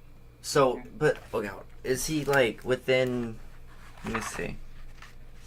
Cause I'm trying to. Oh, I see what you mean. Yes, he's within 5 feet of one of the crossbowmen. Okay, so you do know what I'm planning. Yes, but he's also within Okay. 5 feet of Tumbles. Oh, But, I forgot about that. but I'll give you time to ruminate, and Really then don't this kind forget. of hangs in the air. Yeah. I mean, he's just a necromancer, guys. Come on. Look, But in the meantime, the ranger closest to Tumbles, seeing his the crossbowman, seeing his compatriot die, turns his crossbow to Tumbles and fires, with the intent to shoot Tumbles down. And so he kind of yells, "How dare you kill him!" And so he now, let's see, that'll be for, okay. Ooh, and this will be hitting for a total damage and of, give me more reason to kill him. this will be doing 5 damage, leaving Tumbles at 5 HP. Alright. He's dead now. Fair enough. Iris just looks at him like, I turn to look at him and I say, oh. Okay. Somebody's got a death wish. That stands. AKA Gwen is not using the spell that I was thinking And of we using. killed him. Yeah, Yeah, probably not. Probably wouldn't be good for Tupple's health. Yeah. Just wait till next turn. I'll get some bulls out of the line of fire. Okay. But in the meantime, the second ranger now proceeds to fire another crossbow bolt at Iris, everybody's favorite pincushion, apparently. Unfortunately, this one will be hitting Iris again. So, and this will be doing a total of 5 damage to you. So, you're now down to 18 HP. Yeah. Now we are back to the top of the order with Sakala. Lay it on us, kid. Yay. Huh. Let's see what I got going on here. So, one of the guys is dead? Yep. Spear guy. Bulls are up. He's sitting there with blood across his face, like. That goblin guy's still there, though. Sakala, Still there. Sakala, if you could do me a huge favor, if you could take care of the other crossbow man, that would be much appreciated. Your choice, though, Sakala. So, if you feel that Crossman or Grinko would be a good option to attack, it's up to you. Right. As Or shoot the guy who shot my dog, or kill the fucking goblin. Either way, it works. Sakala, as you can see, Grinko and the hooded guy behind you, or behind y'all, they have both taken damage, whereas both of the crossbowmen have not taken any sort of attack. So, So I guess I'll attack the crossbow guy. But I'm not near him, right? yeah, you're far enough away. Hey Connor, I'll be back in just a second. So you can attack with your crossbow. Perfect. Okay. I'll do that then. Alright, roll to hit them. Okay. And then I add 6. So that's 15. Nice, that hits him. As a crossbow thuds into him, and please roll damage. Which will be a d6 plus 6.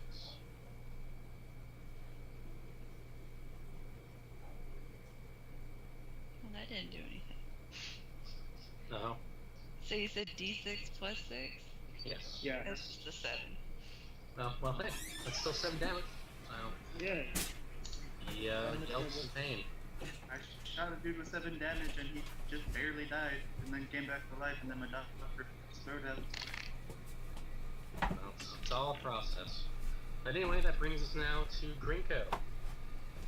As, noticing his allies are falling down around him, he, screams in anger, "How dare you!"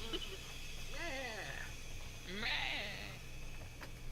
As he proceeds to... As he says this, you can see his mace light up in a holy flame of fire. Paladin? Maybe not a paladin, but as he swings his mace down upon Iris again. So this will be to see if this hits.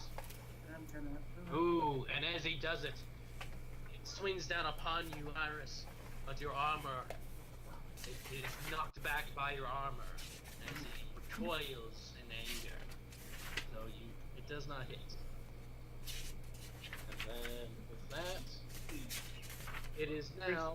And it's like, Mhm. you damaged my armor. I'm gonna kill you. It did leave kind of a sooty mark on your armor. The fire did. So. But in any case, it is Brady back. Yeah, I'm back. All right, it is your turn. Quinn. Ooh. Oh, okay. Well, for the 3rd time this battle, I'm gonna cast Toll the Dead. Upon. The goblin. Hunter, did I Alright. know this work? In that case, I'll be rolling to see if he makes it out. Yes. Iris or after Gwen? Iris, did you not already go? Oh. Oh dear, I skipped by you completely.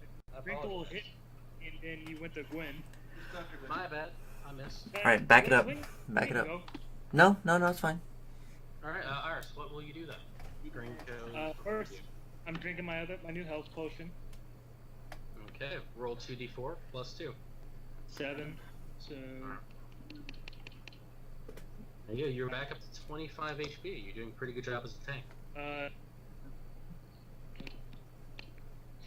and I look at my sword and I'm like, all right, raise it up, doing this again, swinging it down. All right, roll to hit, please. That's 18 plus 6, 24. Oh, you hit. Roll for damage. Good lordy. Swing defend protection. That is low. 7. 7. It's still more damage. All right. You slash down upon Grinko, and he staggers under the weight of your blow. As he glares upon you, coughing up blood. I will get you for that. You said that before, and look where we are. Shut up. And now it is Gwen. Your turn. Okay, I do actually have a question. Can I cast like 2 spells? Like, well, if one is not an attack. Well, here's the thing. Your spells will tell you if they are a standard if they're like a standard action, or Okay. if they're one action, or if they're a minor, if they're a Okay. bonus. So You if can't cast if it's 2 actions, no. No, yeah. Okay, let me see. Unless you multi-class into fighter and then get second level of fighter, which Yes. is Yes. necessary. Just kidding. No. No. Okay, so then I'm just gonna go ahead and just toll the dead, the goblin. Alright. He will roll for wisdom. And once again he seems rather susceptible to the bells. Good. Roll damage, please. Good. He needs to be. So I'm going to do that. Fine. Plus 3 would be 12. Oh. As you see the please, as you pass this, roll final blow. You have officially killed Grinko. Final blow? You mean like Yep, the finishing blow. describe it or like Or not roll, describe the finishing blow. So like his basically like his eyeballs just burst Oh. and like blood like pools down as he just crumples to the ground. Grinko crumples to the ground in front of you, Iris, as Wayne has Iris passed. starts looking like, I don't like you again. I turn around and look at the little goblin like, oh god. Oh, jeez. guys, And then- what are y'all doing over there? And then Gwen does a little dance. Alright, in that case, we're getting pretty close to the end of this fight, so Ominar.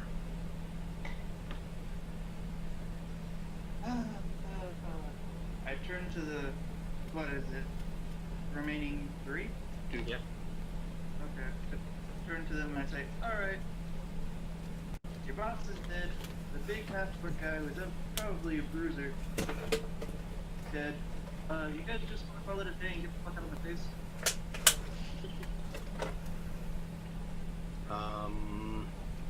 One of the rangers speaks up, as the one who has been attacked yet, and says, "Is that an invitation?" Is that an invitation to leave? Yes? So you better hurry Come before here. Iris catches her mind. Come here. No. I put my bow down, but I keep my hand on my dagger. I'm like, I'm not gonna kill you. Just come here.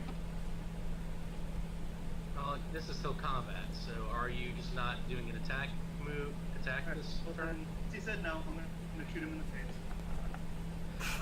face. Alright. You got one Roll shot. to attack. He doesn't. The guy. It wasn't the guy who has hunter's mark on him, is it? No. No. Okay. Because you place your iron mark on the hooded guy. Yeah. That's 15. Alright, it hits. Roll for damage.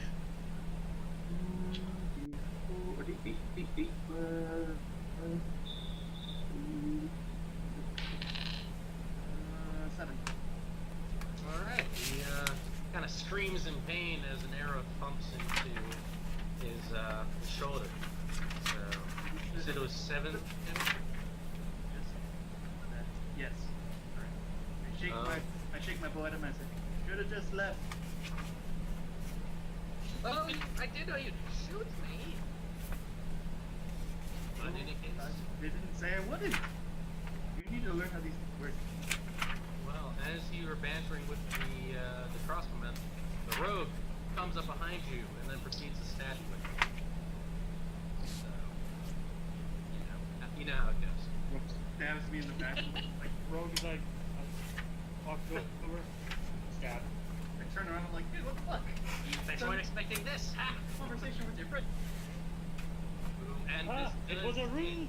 as he just digs his dagger into your back, as you will be taking a total of dun dun dun 7 damage. Ooh. Sneaky bastard. And as you feel the dagger go into your back, I'd like you to roll Constitution, the Constitution saving throw. Yeah. Poison me. How What's that? dare you? I look at him, how dare you? He shrugs. So, No, no, fair enough, fair enough. what do you make on the roll, Mel? Let me roll it real. Nice. Okay. That's a 9. That was almost an That was almost a nat 20, but it's not. Well, unfortunately, as you feel the dagger pierce your armor and your skin, you feel poison start to flow through your veins. As you will be now taking 3 damage.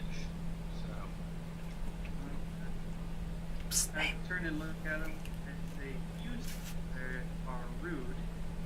and now at the beginning of each of your turns, you will have to roll Constitution to try to save out of the poison. But in any case, Wait, you have to roll or no? I have to. yeah, Almar does, since he's the one who's the most. But in any case, it's Tumble's turn. Hey Mel, can you move Tumbles for me? I turn to Tumbles, I say, you're kinda hurt, boy. Hop back in the carriage and run. Take off, find it. And Tumbles runs as far away as he can. Alright then. We'll just has fun. Well, he's just kind of getting out of the combat now. He'll, He's just kinda sick. He wouldn't get underneath the carriage. Alright. Well, in that case, the ranger, or the crossbowman, he watches Tumbles go, and as he sees the wolf run away, he raises his crossbow and aims it at Gwyn. Fires it. No, No, You- way! I'm gonna stab you in the mouth. He shot at Gwyn, so kind of you do. And Gwyn, this will be hitting you with a total of 6 damage. And you're now down at 18. Turn to Glenn and I say, hey, I got a feeling that you wanted to do something. Yeah, you can do it now. Okay. Hey, And then for the second crossbowman, he raises his crossbow at Iris, and well, he shoots. His ass dead. And the crossbow just pings right off your armor and goes flying. God bless. I And went flying, look at him, and I just kind of, I give him like this creepy ass smile, like, relax. he kind of just like whimpers and says, "Oh, sorry." A little late for that. And in any case, Sakala, it's now your turn. So, you need to be heading out now, I guess, or. I mean, I gotta start getting ready. But I'll make mine before I start getting ready. Who's left? Who do I got? There is the 2 crossbow dudes, and then behind y'all is the hooded rogue. Correct. The hooded rogue. Well, who's all everyone going after? So I'm just saying. I'm going after the crossbow guy who shot at me. What are you playing? And then Brady's going after the other crossbow guy, and then Well, you know what I'm doing. I know. Hey, Pretty much, you can shoot at whoever you want. They've Is no one going after the hooded guy? Almanar will be. But Oh, okay. Connor, outside the game question. it's Mm. scary for you. Yeah. My super secret plan that you know about, is it an action? Yes, it is. Okay. Okay, because we never discussed that, so. Yeah. Super secret! Super secret. Super secret! Okay, no, I'm not for the crossbow guy though. Alright, she shoots. Roll to attack. Hey. It's not gonna do much. No. No, I rolled for my d20 I rolled a 6. Yeah. And if you add the 6, that's 12. Kind of goes just flies off somewhere. Your crossbow jerk at the last moment. Unlucky. Yep. But in which case, it's now Iris's turn. How far is the guy who shot me? Like 10 feet. I strut right up to him, smile and say, "Hi, my name's Iris. I'm killing you today." Oh. As I And he just kind of whimpers. And I grab my sword two hand and I do what is it? Diagonal? Yeah. A diagonal slice, like a slash, going at like the face of his neck. Alright. Attacking him like it's Fruit Ninja. Roll to hit. 19. Oh, it hits. Roll for damage, though. 11 damage. Oh. He cries in sheer agony as your blade cuts a crimson swath from one end of him to the other. But he remains standing, though barely. And, Still standing.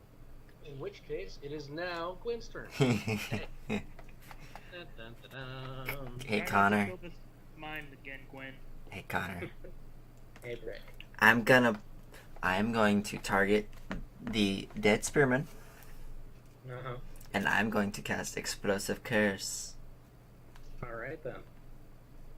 Well, in that case, it immediately explodes, raining fiery just gore bits down upon the other crossbowmen. Woo, blood chunks! So, Blood I feel chunks! like we're playing Diablo 2 now instead of D&D. so this is a spell that Gwen created with the help of a cheat that one of the headmasters from the school. Right? That's what you said? Yes. We said? Yeah. Yeah. So do I roll the... Okay, so we have two dice. We have the 1d6 and the 1d8. Do I roll both of them? This will be doing 1d8 damage. The 1d8. Okay. Or actually, yeah. Yeah. Roll 1d8. 4. Alright, he screams in pain as searing bits of his, like, friend's flesh just, like, embed themselves into his skin. You are a monster. Flame And in which Necromancer. case, is there anything else that Gwen, everybody's lovable lunatic, would like to do?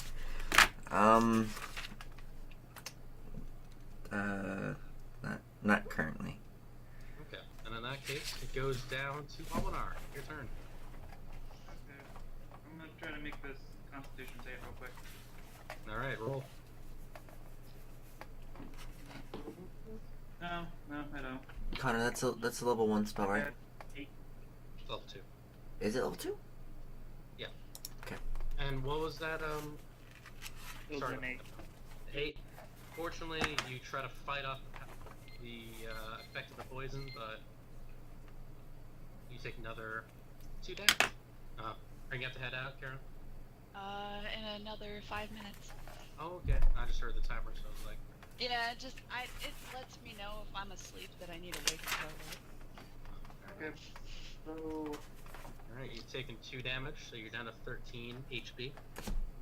okay. This guy still has the hunter's mark on him, right? Yep. Okay, so I switch. I pull out both my daggers, Oh my. owned from Sakala. He shouts back, thanks, bestie! Thanks, man. And I stab him. I'd go to stab him. Oh wow! All right, roll the hit.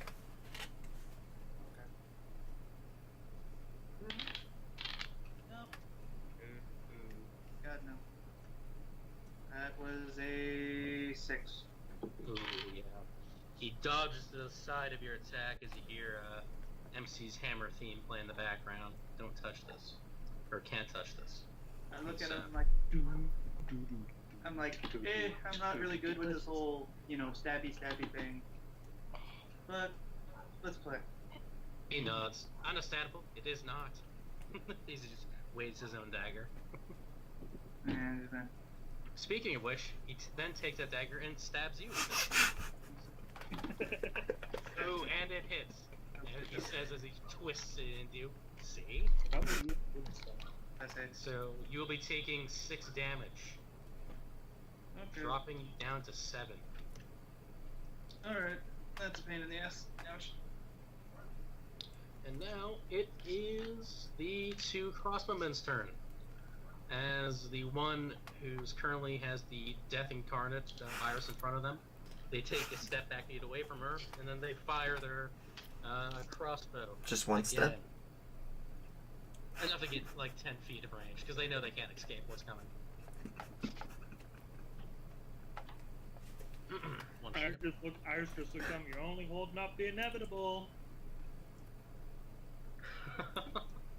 Fair enough, but as you say that, another crossbow bolt hits your armor and goes pinging off, flying away. Good lordy. And as that does it, the crossbow just kind of stomps his foot and is like, God dang it! And as he does that, he pulls out a health potion and kind of chugs it. Is this So- one that I cut up really bad, or is this the other one? This one is you the cut one up. that you cut up pretty bad. So he's now healed himself a little. But everybody knows how much a health potion heals for, so I'm sure I'll be fine. The other crossbow man, on the other hand, he kind of resenting the fact that a dwarf just blew up one of his friends and also hurt him with it. Also just shoots at Gwen again. So hey, bud. But it barely misses. He goes singing over. He misjudged her height, so just barely goes over her head. And with that, it is now Sakala. Your turn. She's. Sakala. Hello? Okay, so Oh. I guess I'm gonna have to hit the crossbow guy again, It's your decision. and then watch it fail miserably again. Yeesh. Keep positive there, kid. Come on. Yeah. All right, let's see. So I guess just D20, and so I got a 19, and then plus the 6, that's 25. That more than hits. Roll for damage. Yay! I did it. Okay, Yeah, I did it. It's good stuff. I rolled D6, right? Yep. Plus 6. So it's just 7 again. Alright. He screams in pain as all the healing he just did is completely negated. Yay! So- And with that, it leaves us with Iris. Hey, you got a bloody dude right in front of you. Or about 10 feet away from you. Iris tips the blade of her sword into the ground and just drags it as she walks up to him. So it makes like that scratching noise on the ground. It's dirt, so it doesn't really just kind of digs into it. But I thought we said it was on cobble though. oh, sure, you're right. Yeah, it is on cobblestone. So So it makes Yeah. that grinding sound. alright, If she just smiles and walks up to him like that. You said I'm the statistical one. Okay, now I have to go. Alright, well, thank you for joining us, Kara. We'll Let be me ending know this how fight. it goes. Okay. Alright, bye guys. Have a good one. She raises her sword up with both hands in like that kind of a motion where it's like a, what would you call it? Like it's up to where she could lunge it out and stab with it. Oh, she has it kind of like to her side where she's about to stab forward. Yeah. Yeah, something like that. So Yeah, she holds that at her side as she's about to stab forward. And so I assume, alright, roll to hit then.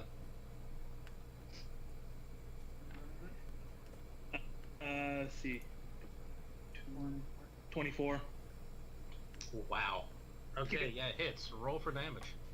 Good lordy. 7. Give us the finishing blow. I don't know. I have one in my. I'm trying to decide if it's Brady. How are you okay with gory ass kills for the stream? Yeah.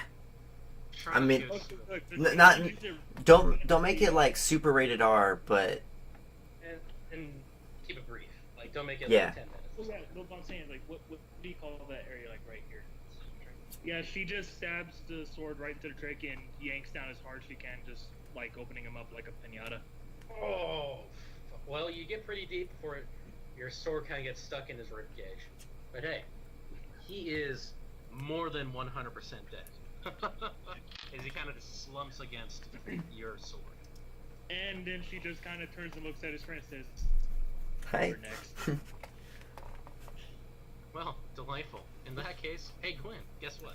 So I'm going to add insult to injury to this poor crossbowman, and I'm going to cast False Life using my second level slot. Oh, already now. Yes. So Alright, meaning tell us what false life will do. okay. So bolstering yourself with a necromantic, what the facsimile of life, you gain 1d4 plus 4 temporary hit points for the duration. However, since I'm using it at a second level, I will get 1d4 plus 9 temporary hit points. Mm-hmm. So, You do realize that these temp hit points will go away in about like an hour or so? yes. Yeah, I know. Okay. Okay. It's just basically to be like, hey, your hit did nothing. Alright, so, there you go. Gwen gains back Hold 9 on. HP, literally overhealing Well, himself. Well, but remember, I have to roll the yes. die too. Yeah. And it's the one at the top. Yeah, so I get 11. So it means. So that would be. 29. So I'd be at 29. Yep. So would I just write that in the temp HP box? Yes. So you add 11 HP. Okay. Cool. Alright. And will that be all you do for the turn? Yes. Alright then. Hey, Almanar, you're up, buddy. Alright, cool. Almanar's feeling not too great. So, first things first, I'm gonna take like a good 10 feet back just to get a little distance. I'm gonna try to make that con save again. 10?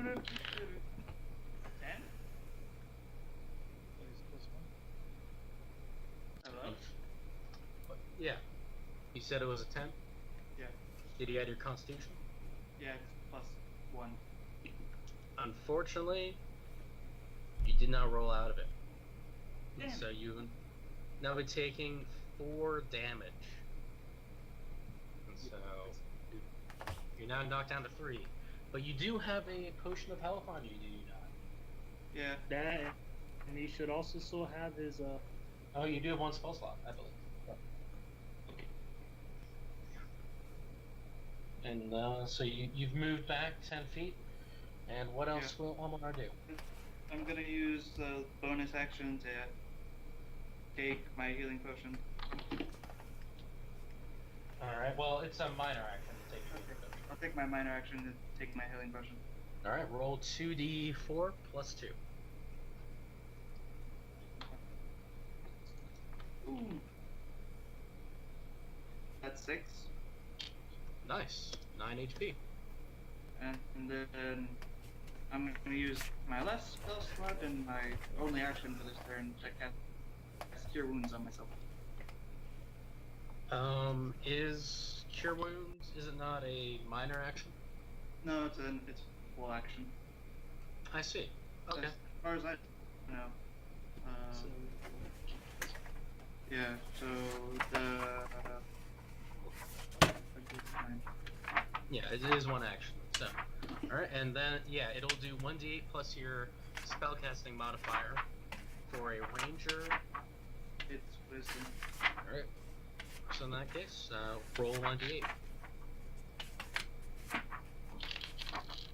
4. I'm back to 12. Better than nothing. Sure. All right, nice. Wait, no. Oh, 13. 13, yeah. There you go. Hey. I kind of look at the guy, I say, as I cast the spell, I'm like, hey, remember, or before I cast the spell, hey, remember that thing your boss did at the beginning of this fight? Yeah, I can do that too, and I just put it on my chest, and a little, like, light velvet, or light violet glow happens, and then my wounds close up a little bit. You just kind of see the hooded figure, like his eyes narrow. He's like, not fair. I'm like, I didn't say I was gonna fight fair, and you poisoned me, so... Bad enough. In any case, he says, well, that is a fair point. And in any case, I'll be bidding you all adieu. Goodbye. As he turns around and begins to kind of run away. Mr. Mark, I can trace him for a bit. True. He runs into the woods to the east. So, he is running by the carriage, so I will allow Tumbles an attack of opportunity. Okay, cool. No, it's just an attack of opportunity. He's not gonna turn an attack back. Okay. Yeah. Okay. So, do. No. Nope. Tumbles just kind of barked at him. Tumbles is tired and bleeding. That was an 8. Yeah, that wouldn't have done anything. So, but in any case, now that leaves the final crossbow guy. And he just kind of like looks around, seeing all his friends are dead. And he sees the hooded figure or the hooded bandit run away. He's just kind of like, he holds out his crossbow and he drops to the ground, raising his hands. Please don't kill me, please. And at that, you feel the combat now is over, as you feel a weight leave your shoulders. So, that was a successful combat there, y'all. Woo! So, bravo, hey! Woo. That We was a almost- pretty, Back. that was a pretty challenging fight there. So, Yeah. I got poisoned. My constitution isn't great. Speaking of which, roll again to try to roll out. I'm not gonna do it. Alright. 11? Hey, there you go. Whole fucking time. DC was 11. So I'm like, wait, can I tell? No, I don't. I wouldn't need to tell. I just know it's poison. By the way, that got me thinking. During next long rest or whenever we rest up, all one hour is gonna take like a couple seconds to go search for herbs to make poison. Ah, good idea. Sakala herself actually has some poison on her, but May I ask how much XP we got? I will be calculating that. I'll get to see y'all next session, but it was a good amount. So that was a very challenging fight. So What was he, a cleric or what? yeah, Grinko was a battle cleric. Oh, that's an interesting little thing for a goblin to be. You know, he's devoted to a god of chaos and of marauding. Well, not anymore. He's not. Okay. He's very much. I was just very angry that he killed and stole. Almanar's kind of sad that the half-orc guy. I don't know why. I immediately liked him, and I guess it's because I was like, I like this guy. He seems cool. And then He was a tough dude. Then, because Almanar loves half-orcs, is the general point. And then he exploded. He loves half-orcs and goblins, just as because he was raised by them, sort of. But he's just like. And then he exploded. Yes, And then he exploded, and Almanar was like, "Oh god." Oh god, the cute dwarf is actually kind of terrifying. The itty bitty little dwarf. I look at the end of combat. I kind of go pull her off to the side and say, "Could you please not do that to me when I die? Could you just like need to be buried. Oh no, Iris was there. oh no, my friends never die.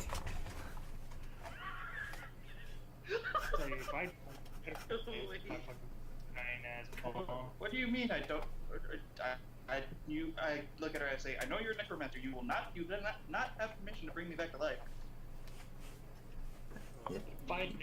You won't be alive. You'll be undead. There's a difference. I look at her. I kind of look down. I'm like, I can't argue your logic. But at the same time. All right, whatever. And I Oh, you just have to say, realize, Gwen, she spent most of her younger years just as a student in a very secluded, like, citadel. She's very socially awkward. If you can tell. oh, kind of nods. Like, all right, this is my life now. I have to deal with this. Hey, but good job, y'all. That was a good fight. That was exciting to see y'all kind of working together with that, you know. So, good calls from Iris there about, hey, maybe hit that guy instead. But that was a good Iris fight, y'all. was doing it to make a good call. She was so tired of getting shot. Proud of Tumbles. He did a good job. Just with touches. Tumbles is a very good boy. He is a good boy. I need to heal him. Anyone have a healing potion? Like we do. I think it's a short rest. Maybe. It's a long rest. Oh, short rest you can heal, like, One hit die, if I remember right. short rest you can heal one hit die, whereas a long rest you can heal, try to heal for all of them. Good part is. All right, I'm gonna go and end the recording. Guys, yes,